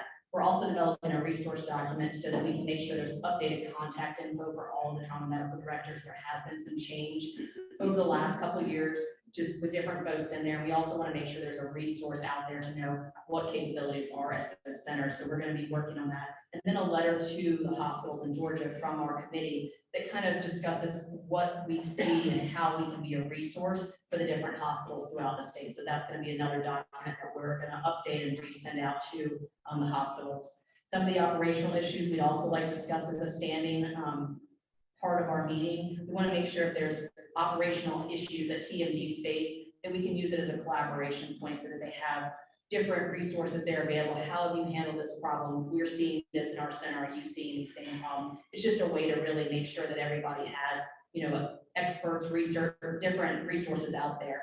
And then our big questions for this committee is, are there any other standing topics that the commission would like us to have on that agenda so that we can make sure that they're addressed from the commission level? And then again, our next meeting will be in November when the quality improvement group meets as well.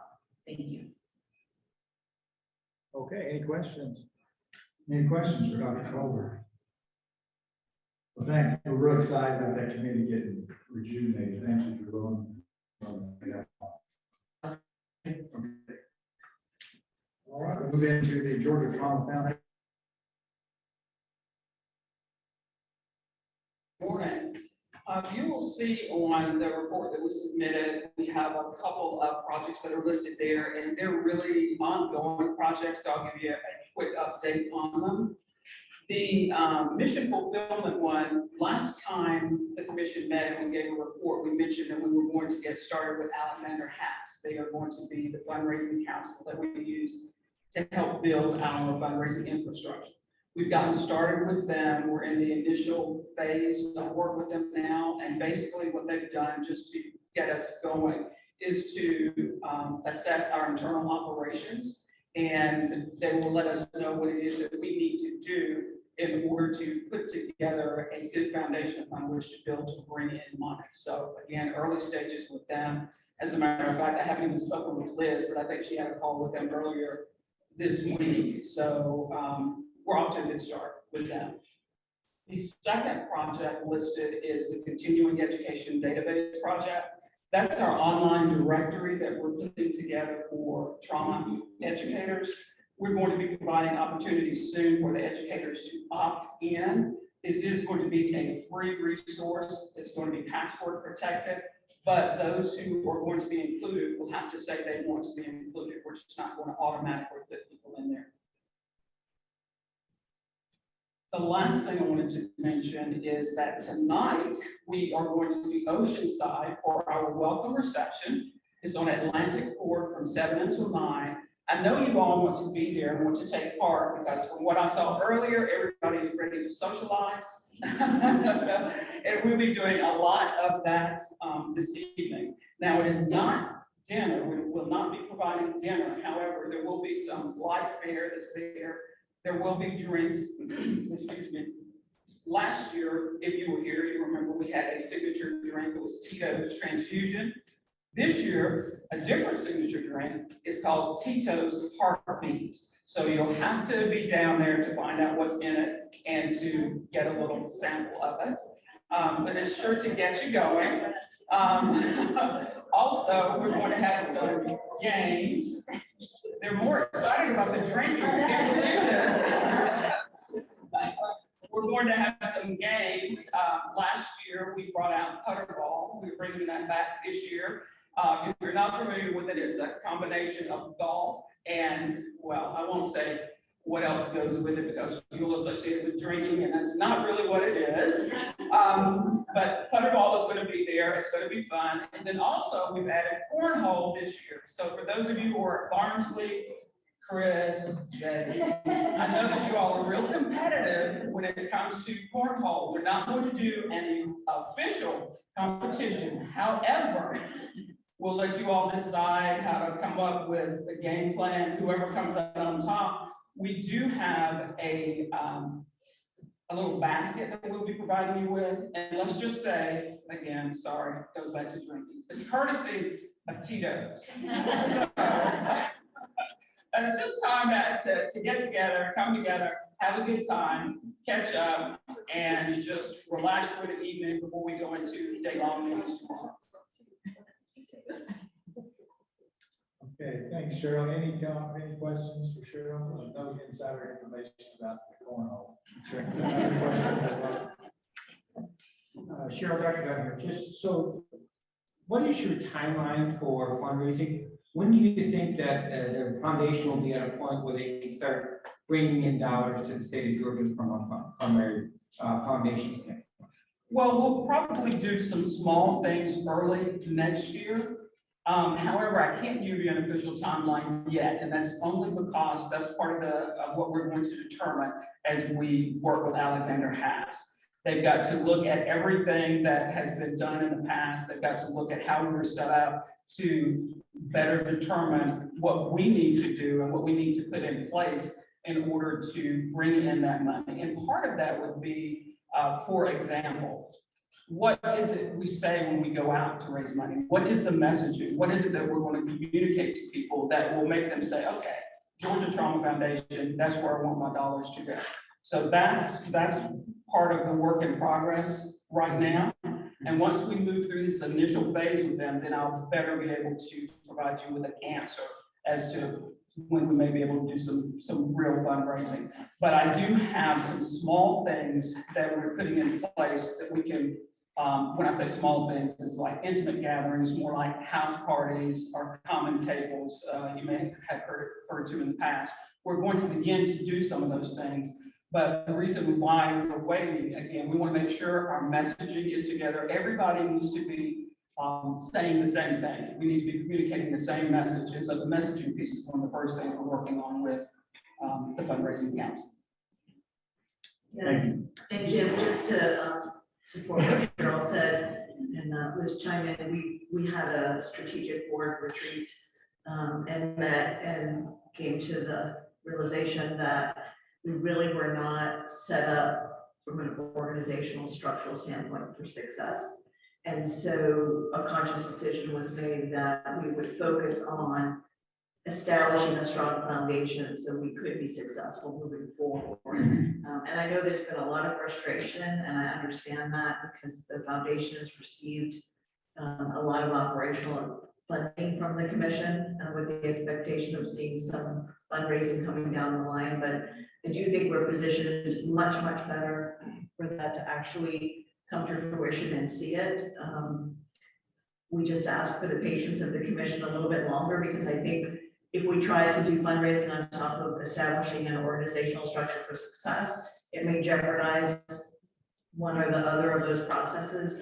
And so having a consultant and focusing on that strong foundation will position us to be able to do really well and do some good asks. I know there's going to be some conversation around the research priorities for Georgia, and I think once we have that messaging and structures together, we can go out and say, you know, we need $1 million or $2 million or matching grants for these projects and things, and then be in a position to be able to take those and get those and be successful with them. So we do ask just for a little bit more patience and understanding from the group and support of Cheryl and John and all that they've been doing. They've done a tremendous amount to really reorganize and restructure and build the board has grown by members as well, and members from outside of the internal commission group. So the outside perspective has been very good as well. So there are things happening. It's just going to be a little bit longer before we actually see some dollars come in. We're going to continue with the board expansion piece. However, that's something that we'll resume once we get our basic structure. Let me just put it like that. Once we get that into place, then we'll add the number of board members that we need. To go back to something you were inquiring about before, Dr. Dunn, as far as raising money, you will recall that there was a gala a couple of years back at the Course Experience Center, which was great. Everybody loved it. We talked about doing that again, and that is something that we do want to do. But the difference is, when it was held the first time, the only people who were there were primarily people who were already a part of the trauma community. That's great, but all of the money to support the foundation shouldn't come from the trauma community. We need to open up and bring others in and get them involved and let them know that the foundation exists and what it's about. So when we do the gala again, that's what we would be doing. We'd be bringing in people from the outside. We also need to make sure that the messaging is tight so that when we communicate with different corporations, that they can understand the importance of them supporting the foundation and the importance of having an excellent trauma system here within the state. And we believe that when that messaging is right, that you'll have a lot of buy-in and you'll begin to see the money come in after that. Yeah, I totally understand the philosophy of the direction that the foundation is going in. I would just ask that you try to put together a rough timeline. If you can manage expectations of when that, when you'd be in a position where you'd be able to start raising funds, I think would be helpful.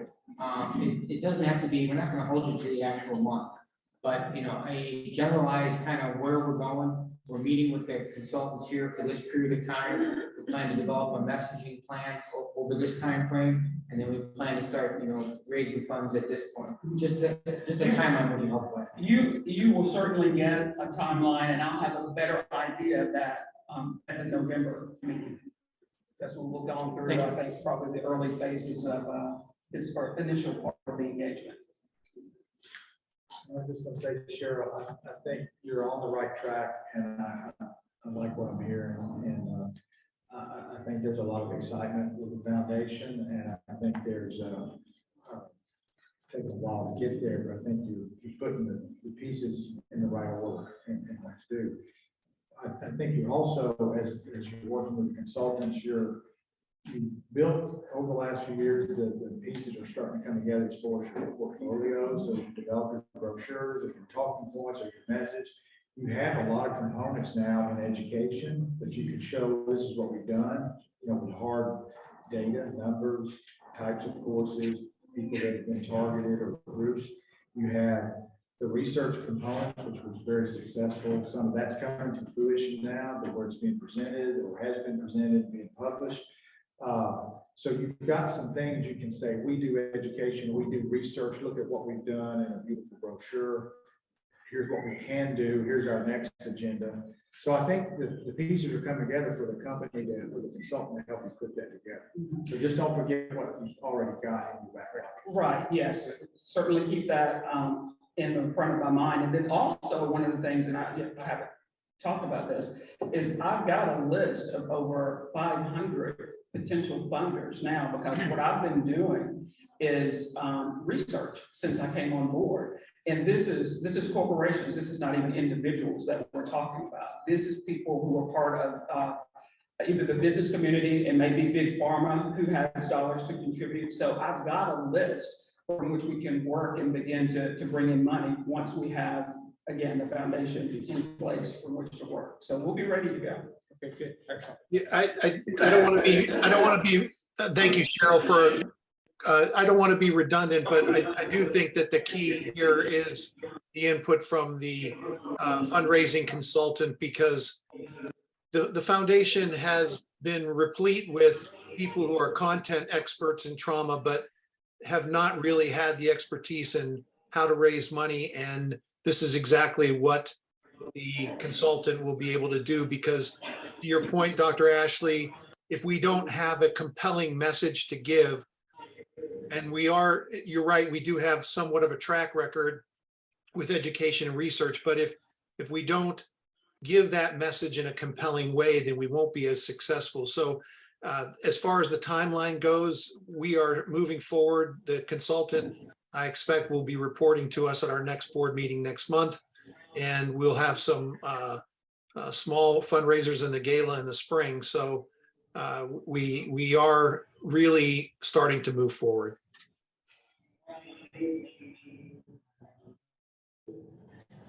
Yeah, I think that's good, John. That's for y'all. That was Dr. Bleacher, who's, I guess, the chair. Is that right? Right, title, present chair. John, I think you're right in that sense. And what there's some past history and some history to be written here, but what we could do is we focus on what we. They don't understand that, because they think if I'm in a terrible accident, I just go to the ER. And that's it. They don't know anything about trauma. So part of what we will do will be education, as well, community education, and some other things to help with the public awareness and let folks know the importance of the work that's done in the state. No, you're exactly right. So what I was talking about is like having an agenda with 4 or 5 things, just like 4 or 5 bullet points of this is the areas of research we're going to do. But if you go to the average citizen and say, we need some money for resuscitation, which doesn't look at them, and then your job then is to take our content, which we can very easily do, because it's big, broad topics. Like I said, EMS, resuscitation, that we can but then you put a patient story with that. Let me tell you about Jenny. Let me tell you about John. And this is how, that's where that's where the content really takes on face. And so that's where our job is to do the 4 or 5 bullet points. And then you all yeah, absolutely. I think I'm on the same page. Any other questions? All right, thank you, Cheryl. 7 to 9 in line of court. Okay, we'll be there. It's with Tito. Did we lose John? We lost. Okay,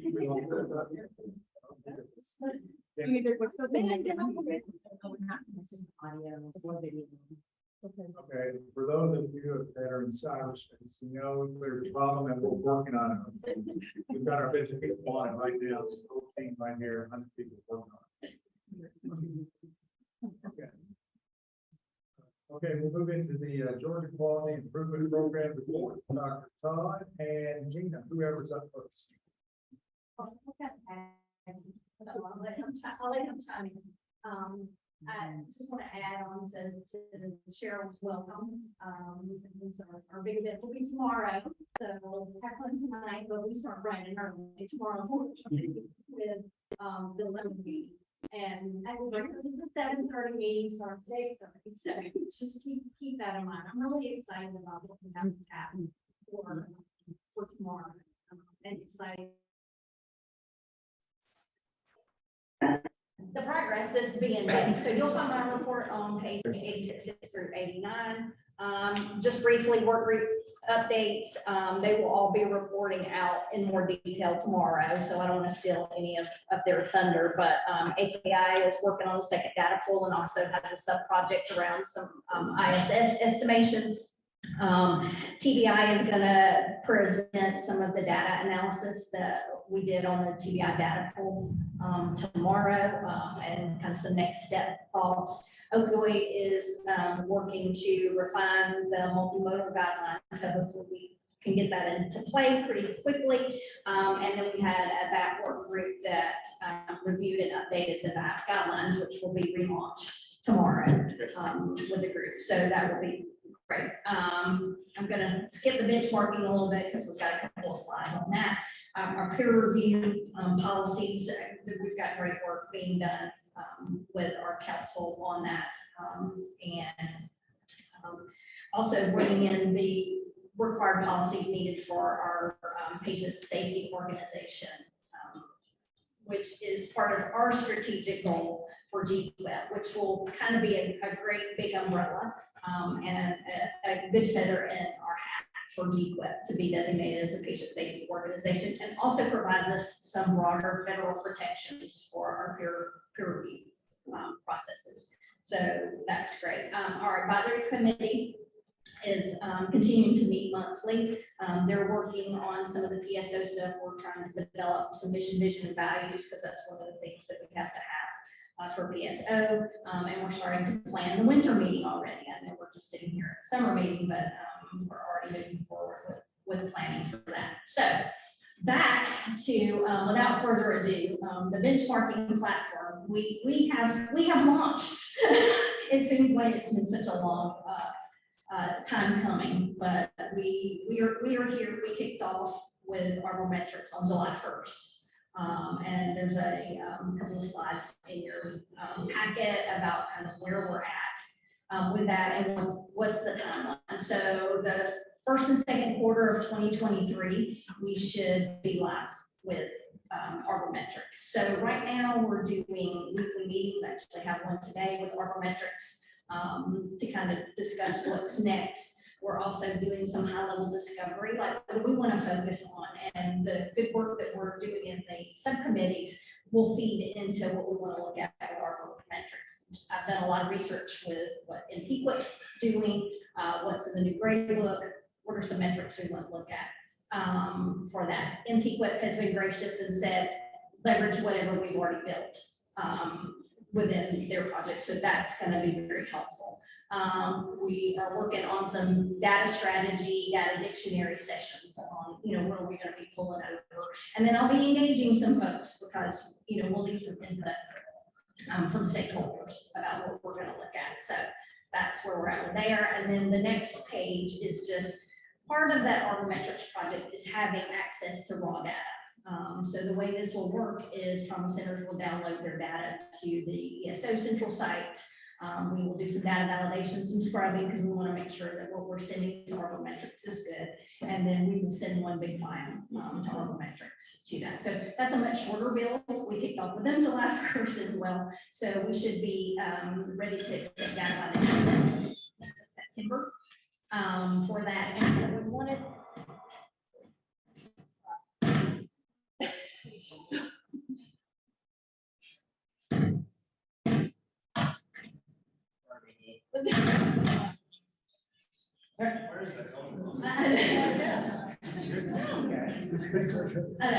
What we want to try to do is take in calendar year 2021 data and kind of use it as a jumping off platform, see where we're at, what is our baseline, what do we think we need to focus and work on, and do some data validation around that.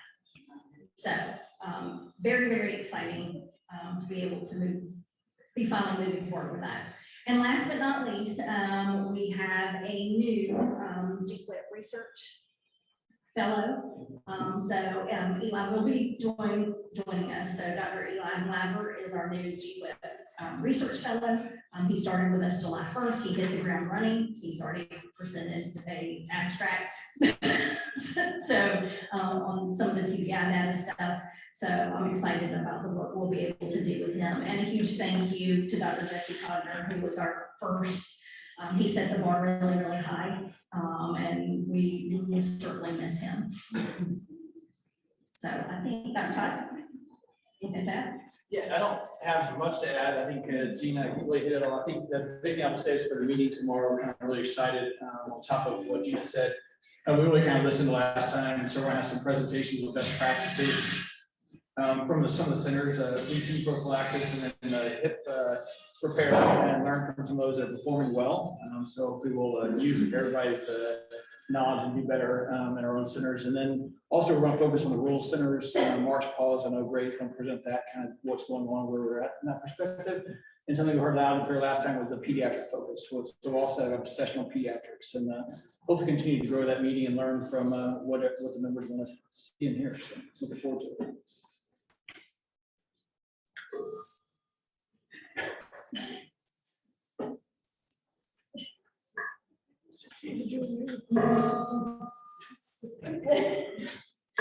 You've been cut off.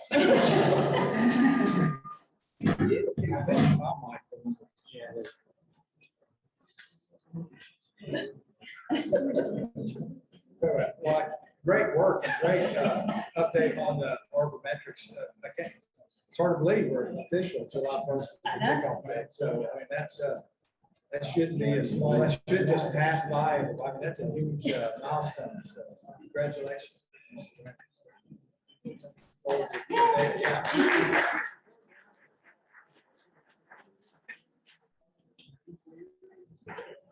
Okay. Looks like we're now to the Office of EMS and Trauma. Who will be presenting today? Would that be you, Renee?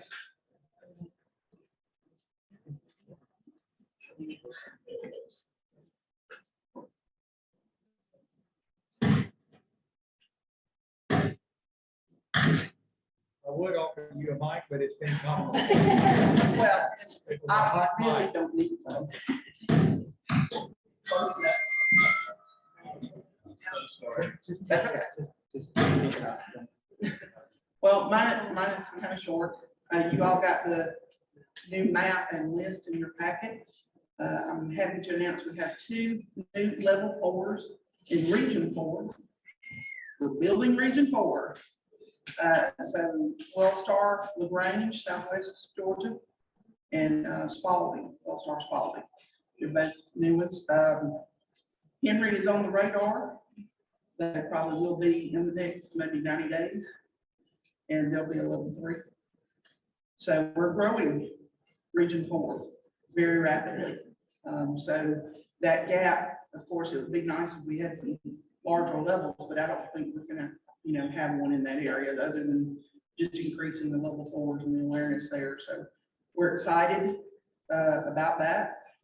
And the other thing that many of you may know is David Newton's no longer with our office, and our new state EMS director is Michael Johnson, who was previously over our cardiac care and our systems of care. So we're excited for Michael's new position and leadership, and I'm going to let him introduce himself just a little bit. I'm sorry, he's putting me on the spot. But just so he was at the spring meeting. Like I said, he's over our systems of care for the cardiac stroke, STEMI, and the EMSC.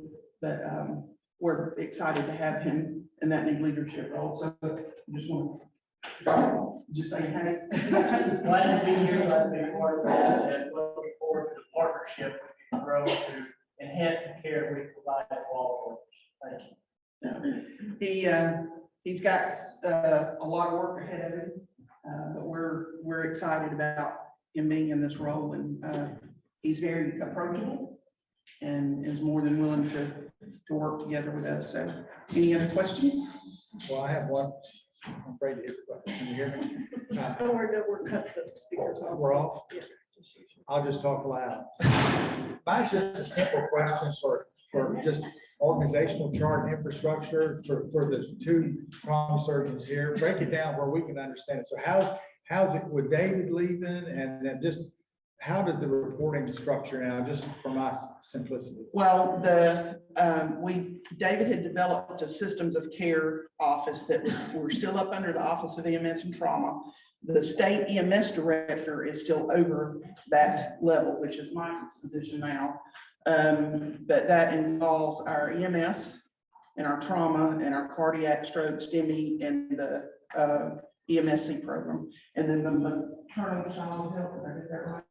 Or whatever the pediatric, the other pediatric ones, which is not up and running. But then David was also the deputy under the commissioner, and that position has not been revealed. But for the Office of EMS, David's position as the state EMS director is now Michael, and Kelly is still the deputy director. Okay, I think I'm getting it now. So then when Dr. O'Neill was here, he was the state medical director and over the Department of Health Protection, which is above us. So when Dr. O'Neill just had one job, it's like Michael. Correct. Is that correct? Because at the time when Dr. O'Neill was here, if you remember, Keith was the state EMS director. Yeah. And so then, so that position, so they're trying to find a position now to replace what Dr. O'Neill was? Yeah, or what, under the deputy commissioner job, and I don't know anything about that. I think I got it figured out now. I just trying to understand. Dr. O'Neill was the director of health protection, which is what David was doing as well. Yeah. And David was also the director of health protection and the director of the office. So we still have a director of EMS, but Yes. we're looking for that other spot too. Yes. Okay. All right, I got it. As soon as we get it all figured out, I'll send out. Well, that was very helpful. Thanks for that. All right. A lot of changing parts here. Okay. Any other questions for Renee? Okay, we'll move. Do we have? Just one question. This is just a simple question. There's a chart or a picture on page 9 of the state trauma centers. And in Augusta, it looks like there's only a level 2. That's not correct. Am I correct? Augusta University is a level 1. It's on here.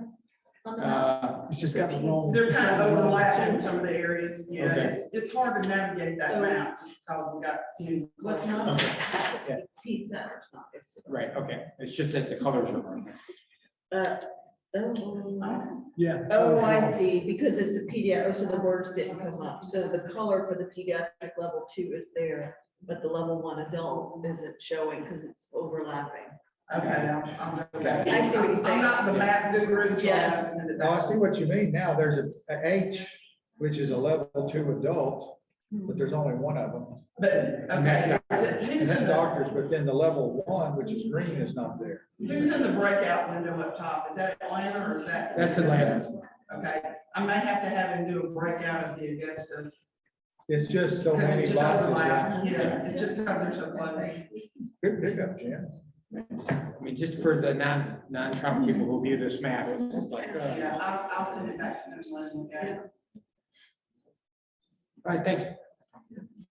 All right, I have here the GCC, but I'm not sure they're here. Are they here?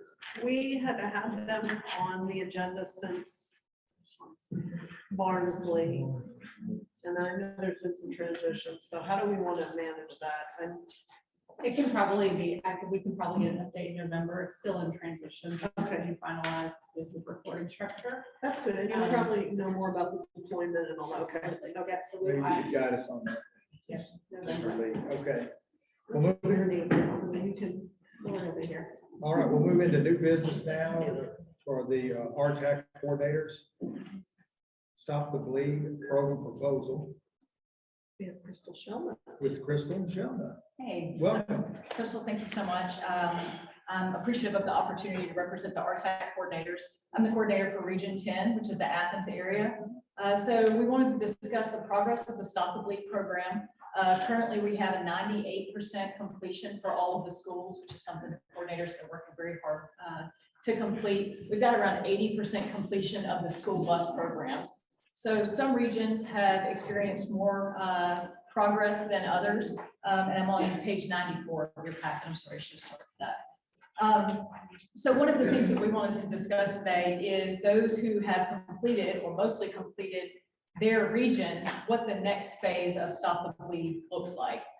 So our request for the commission is that we can include post-secondary education institutions, so public colleges and universities. We'd like to include maybe some pre-K programs, work with our law enforcement partners to provide Stop the Bleed training for them as well, and then other government entities. We've seen a number of requests that come from county organizations such as like county maintenance facilities, wastewater treatment, places like that, that we would like to be able to provide training and kits for them.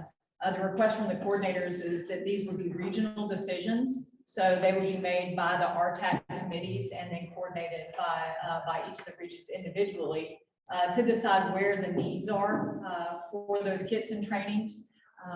So that's our request for you guys today.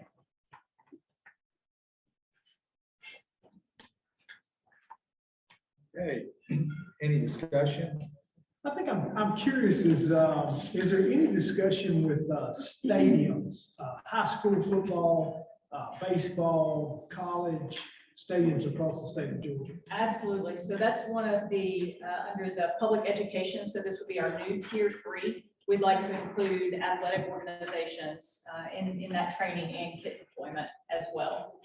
So working with the athletic trainers, most schools will have an athletic trainer. We'd like to train them and then ensure that they have kits available at the ball field, football stadium, things like that.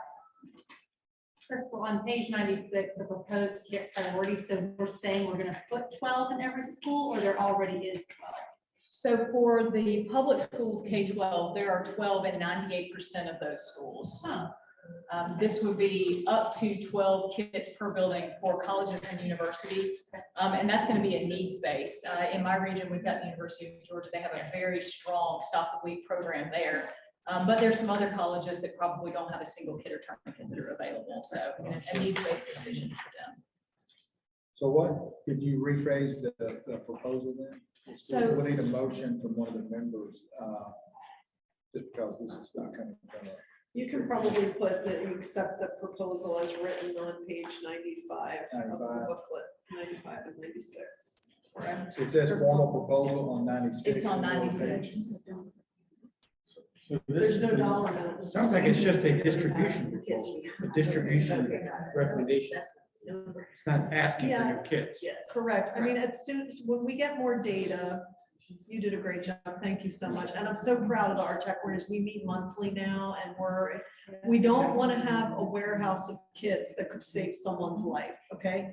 We know that just sitting in the warehouse, right? And so we got to figure out, you know, we can't like fund everybody's needs for kits, but what this will do is give us another mechanism whereby we can place kits that can potentially save lives. And then as we have, you know, then we don't have to give back $418.82. Not that I'm fixated on that. We could buy more kits to place in more areas, right? I mean, that should be one of our big roles. It's clear it's not going away. So we want to honor the commitment that we made. And so part of the proposal you'll see, I believe it's in your proposal about sending the letter to say this program's been up and running now for 3 years. So far, we've not been able to penetrate your school system and getting education and kits. We're asking for a formal request or a formal response to say you're not interested because we're going to deploy your kids somewhere else if you don't want them. And of the kits that we have available, we want to maintain 75% of those kits to complete those programs. That leaves an additional 2,000 kits that we'd like to be able to deploy to some of these other areas. So it sounds like a clarification or process development. If they're not going to take them, we're going to end this program and then move on to the next phase. That's right. And if for whatever reason they don't want training and don't want kits available, then yeah, we don't want those staying in a warehouse waiting for them to accept the training. We'd rather reach out to some other community partners and have them deployed in our communities. So following the public schools that we did a school bus initiative. That's right. Where did, I see that as your tier one, that you want to potentially use the excess kids to do the school buses. I thought we've already done that. We've got 80% of those complete, so we'll reserve kits for those other 20%, and that's our goal, is to have all of those completed. And those kits are allocated. So it can sound counterintuitive. Have y'all reached out to the rural ERs to see if they have tourniquets in those rural ERs? I believe that there was a program, this was prior to me becoming an RTAC coordinator, where they were going to provide 5 stop-and-week kits or tourniquets that were available. There was a program, I just don't know if it's that. That's a great question. I'm happy to follow up on that. If there are ERs that don't have those available, I think that's certainly something that RTAC coordinators can fill in that training and provide those kits. I think that would be wonderful if you just called them. Yeah, absolutely. Absolutely. When we started this program in 2016, we met with the governor on several occasions, and we were able to even get a couple of the kits for the DNR. We supplied all DNR. But at that time, Governor Deal popped us on the hand about reaching out to law enforcement because of their own budgets.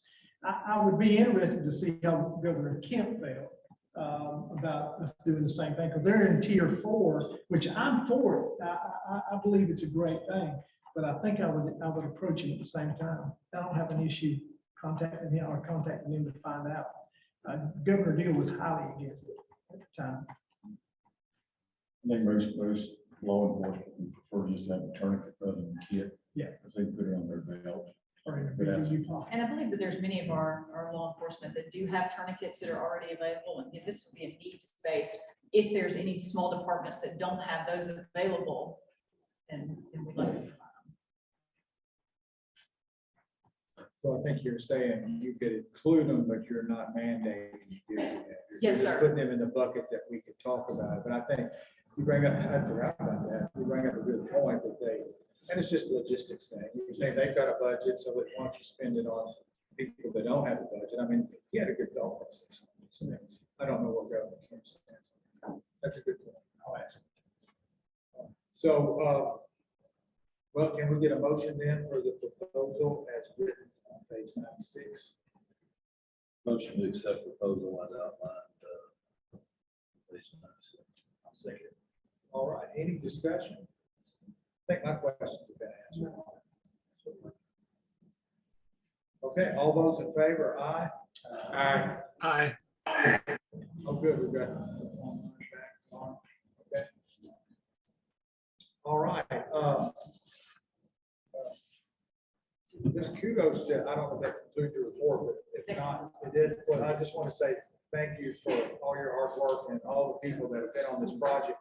It really is awesome to see that map as we've tracked it be filled in. It's been filled in really for a while now, at 98% to 99%. So congratulations and thank you to everyone that made that possible.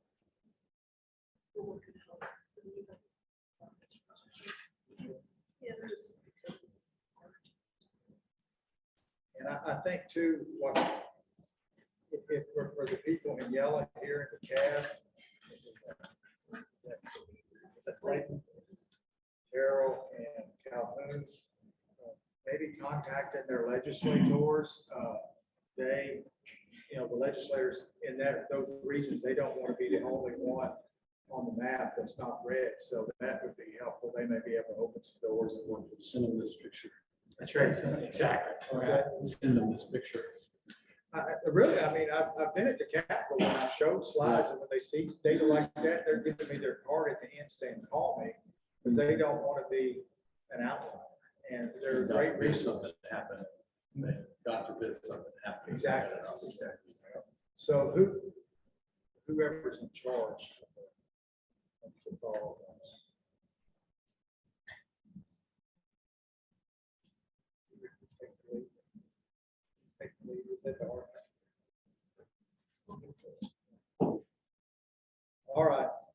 All right.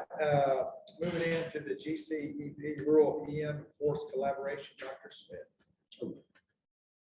And I just wanted to bring to the committee to discuss a lot of the things that you're trying to accomplish with the rural EMS training. Georgia College of Emergency Physicians currently has a very robust rural EM course that they're doing annually. It's up to about 200 attendees a year now. It rotates between Macon, Augusta, and Savannah. I've spoken to the coordinator though, and kind of told him the goals and outlines that you have, and a lot of them are in parallel already. And he said he would be more than happy to either adapt some of the existing courses to incorporate, nursing and EMS. They have nurse and EMS that attend it now, but to make it more robust. The other thing being they already have the conduits at several places that we talked about for the SIMS availability, cadavers. They do a lot of airway type stuff. So I think the synergy is definitely there, and it could be a significant cost savings to, the Trauma Commission. And they have even said, if there's enough bandwidth out there that they'd be willing to expand and, go deeper into those regions that don't have, significant representation, if they felt like they could get people to come to a conference in other locations other than what they already have lined up. But it is specifically geared at, rural EM. And to your point, the physicians that are in the EDs down there that don't necessarily put in chest tubes, don't do crikes, don't do certain airway procedures, et cetera, that's a big push. But then, of course, it bleeds over into the EMS community and the nursing community. So I just like for us to explore that, given the potential, they could get us there quicker and potentially save us some money in the process. That's a great idea, Jim. That's a fantastic idea. I didn't even know that existed, really, to be quite honest. I was unaware of that meeting. Yeah, I think Matt Lyon. I do. So I'll reach out to him. I have been aware of the course, and it's excellent course. And again, like, I don't know a nice way to say it. People who need it the worst don't go.